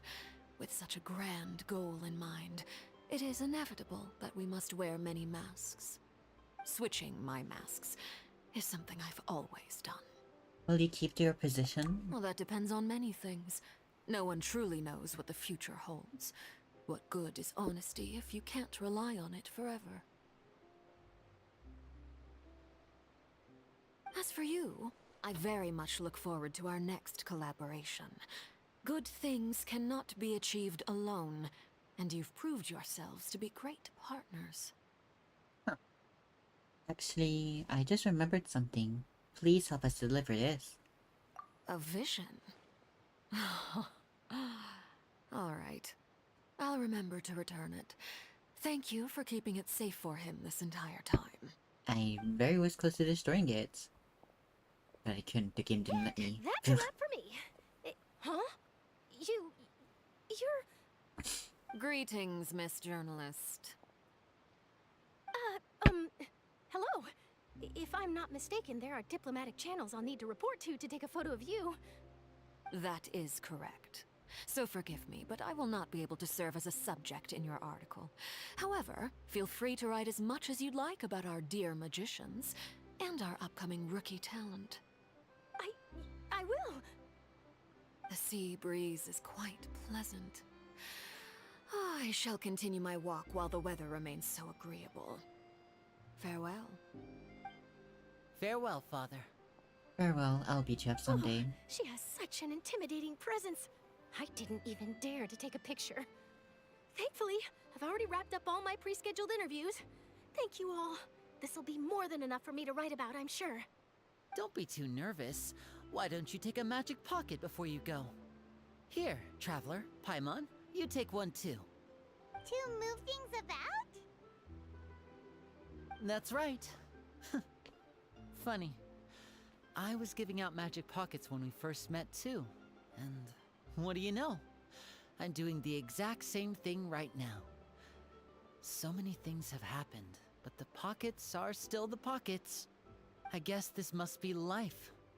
We will all follow our own paths, and serendipity will lead you to your fated friends. All right then. We'll be handing out pockets in some other districts later, so we'll get going now. Have a good day, you two. Have a good day, Lenny and Lynette. And Femine. Guess we sent Charlotte, huh? Lynette, Femine. As long as he's not so busy that he doesn't have time to chat anyway. Where is he now? Andrea d'Opera? Alright. Oh, Neuvillette.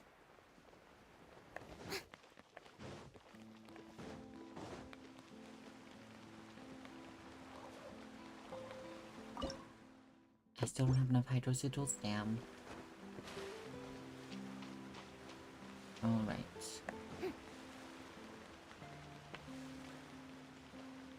It's still this grandiose.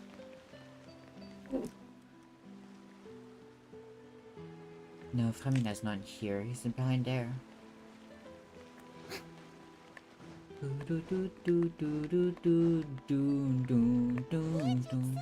he is. Hello, Neuvillette. How are you doing on this fine day?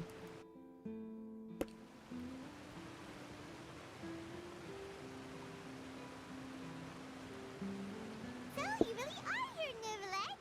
I didn't think you were going to have free time this hour of the day. Really? Oh, I suppose you must have met Mr. Linney. He took the time to greet me earlier when he passed this way. In any case, you came at a good time. I was just considering reaching out to you to set up a meeting, so I may explain some things that I haven't had the time to before. Aw, Paimon's glad that you remembered. Thank you for keeping us on your mind, what with you being busy and all. Alright, let's have it then. How was Fontaine actually saved? The whole business is still quite the mystery to us. It is strange how words can often leave a bitter taste in the mouth when it finally comes time to say them out loud. Nevilet sighed softly before telling you the truth concerning what he saw that day. Vocalor deceived the Heavenly Principles and used Farina's endless performance to save Fontaine. So that's what happened? I only saw Farina's part myself. Focalor destroyed the divine throne of the Hydro Archon and restored your power to you, transforming you into a fully fledged elemental dragon sovereign. But Paimon still doesn't quite get what you did to save the Fontainians from dissolving. For me, the authority of the ancient dragons refers to absolute control over the hydro element. Fontainians were incomplete humans born of Egeria's use of the power of the primordial sea, with constitutions similar to that of mimics. But so long as those primordial energies remain within them, I could use the ancient dragon's authority to grant them true blood, after the fashion in which life was first brought into being on this planet. In other words, when I gave my verdict, Fontainians became true humans, and thus would naturally no longer be dissolved by water from the primordial sea. Focalor must have counted on you to make that decision as well. Your verdict was the key to making the prophecy appear to have come true while saving everyone. You could say that it was at that moment that the Fontainians were finally truly born. Yeah, and in a manner of speaking, Focalor finally managed to fulfill the original Hydro Archon's wish to turn Oceanids into real people too! It seems from your expressions that you still have more things you wish to ask. Definitely. Ask away. I will tell you the truth as I know it. About the initial verdict that was passed on Childs. I have investigated his case along many avenues, and I have learned that he once fell into an unknown chasm when he was young. There, by chance, he awakened the all-devouring narwhal. But whether it be by sentiment or reason, that should not have been enough to consider him the root cause of the disaster. At most, he would have had tangential liability.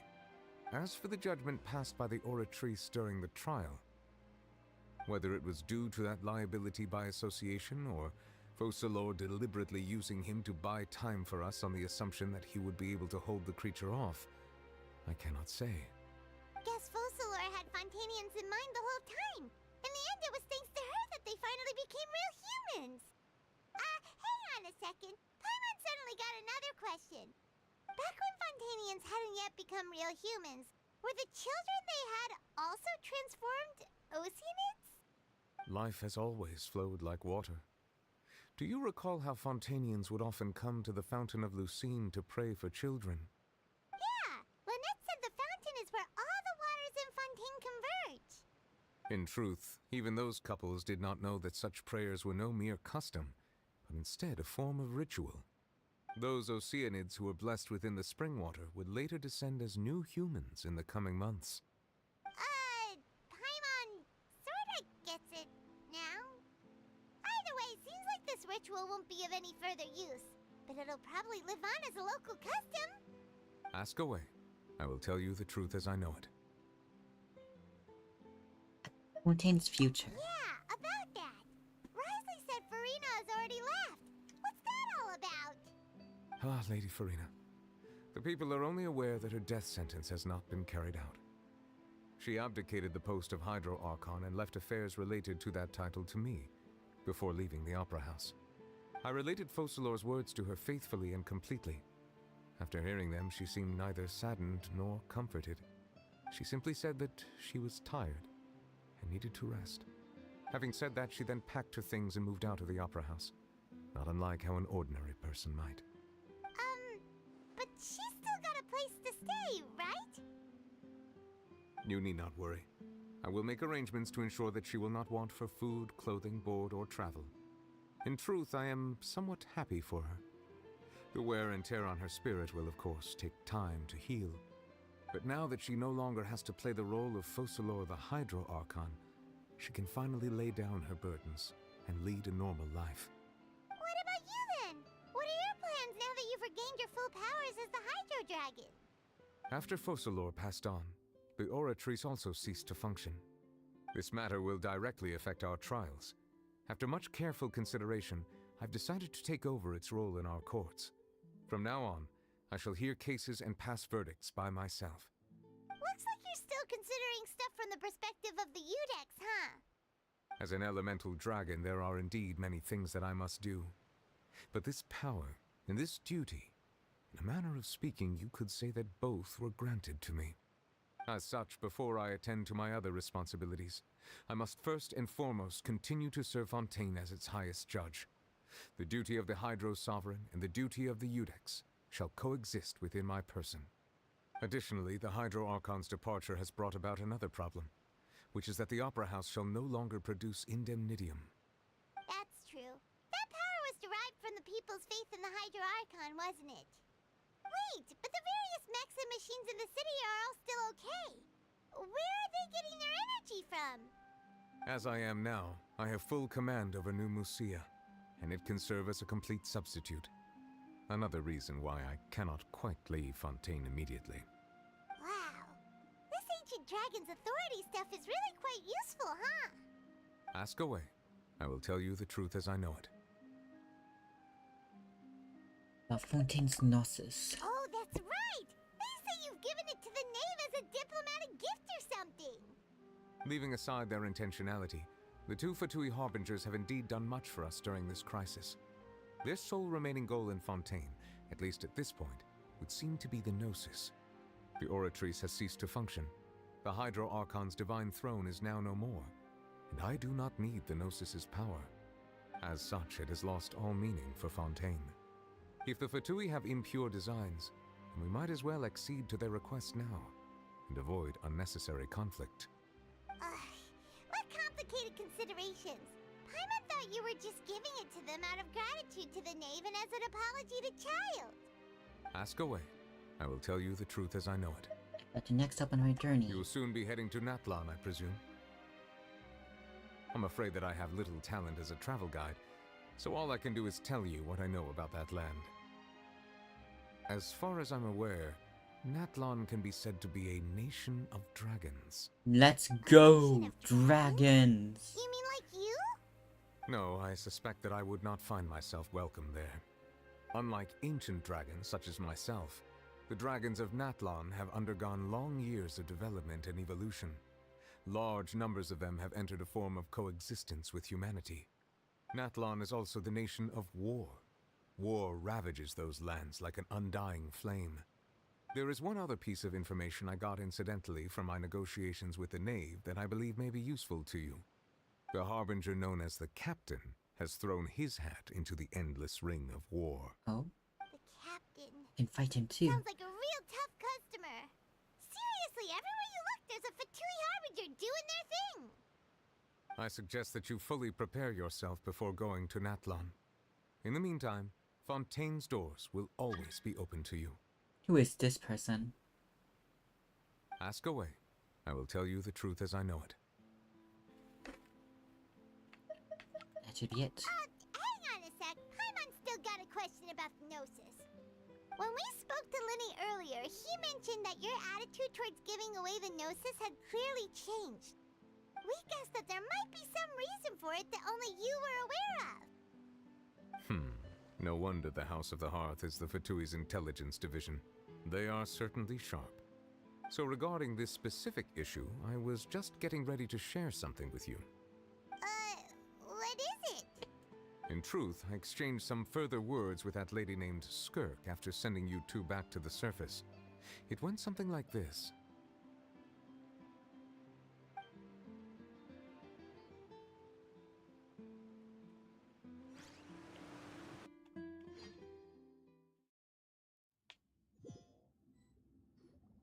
Well, we're going to head topside to see what's going on.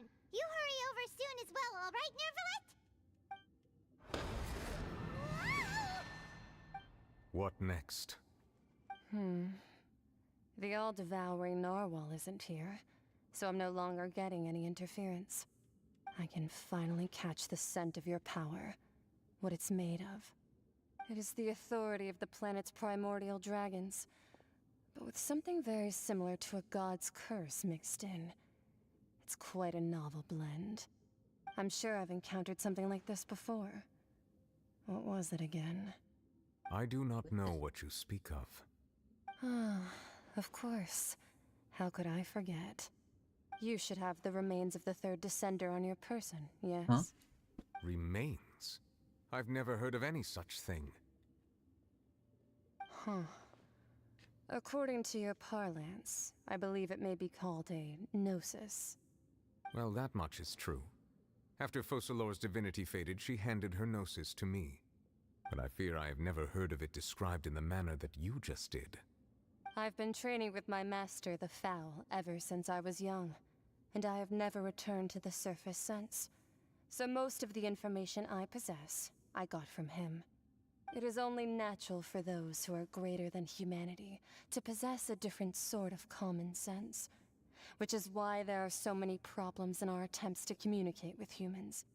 Regardless, you should probably get rid of objects of misfortune to prevent any disasters from befalling you. To live in itself is a blessing.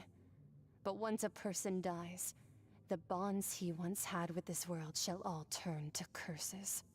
What do you mean by that? No need to fret.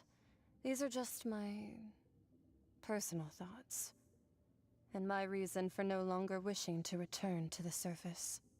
This third descender you refer to, who are they? And when did they die? Master never mentioned them to me. Perhaps it just wasn't that important for me to know. If you're interested, though, I could ask him. I'll be sure to pass the answer on to you next time. Next time? You believe we will meet again? I do. Wait. I have a disciple of my own, don't I? He can be the messenger then. Just gonna use child as a messenger, huh? Errand boy, come here. That's what she told me. Whether it would prove useful or not, I wanted to pass that information on to you. The remains of the third descender? So that's what the Gnosis actually are. Paimon just thought they looked like chess pieces. How could they be a person's remains? All the same, assuming that there was no misunderstanding or special metaphor at play, that is what she meant to say.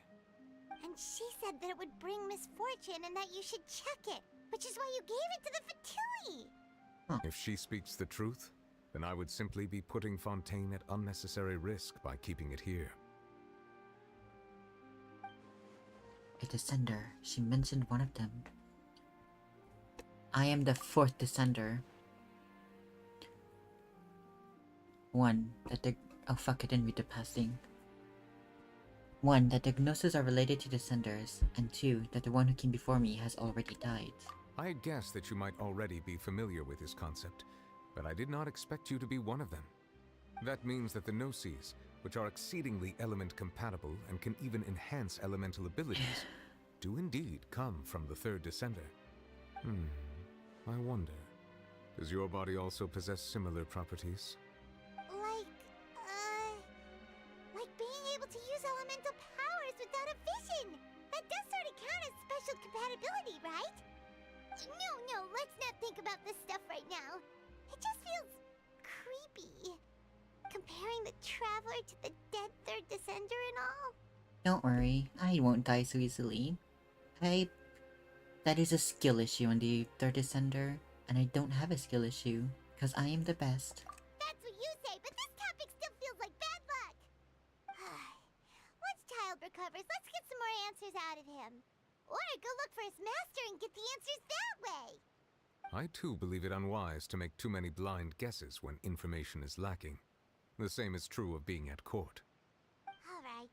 Whatever the case, it seems like the crisis here in Fontaine's over for now. Yes. All of Focalor's efforts were for this moment as well. But she sacrificed herself in the end as a god, and she suffered through all those years as a human. Was that really what she wanted? In the end... I suppose that would be the mystery of a god's will. We will never know, and now the truth will be hidden away forever. Can you understand the will of the gods? I suspect not. But once in a while I too would guess that if wishes were like the clouds in the sky, they will one day return to the earth as raindrops. Life flows like water, and rain is the final answer. The water levels may sometimes tilt one way or another, but the rain falls fairly upon all. And what ultimately is the difference between the rains that fall upon all of us. Masquerade guilty. Quest completed.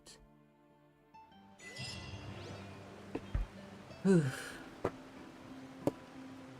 And that's it for Fontaine's story. It was quite a thing. It was quite something. Honestly, this is a really good story. Like, everything was just done so well, and everything just increased so. Everything just got so much better, and everything's like, you can really see the progress the developers have done on Genshin Impact in this chapter. Like, there were a bunch of visual effects, the music was amazing, the graphics are amazing, the characters are amazing.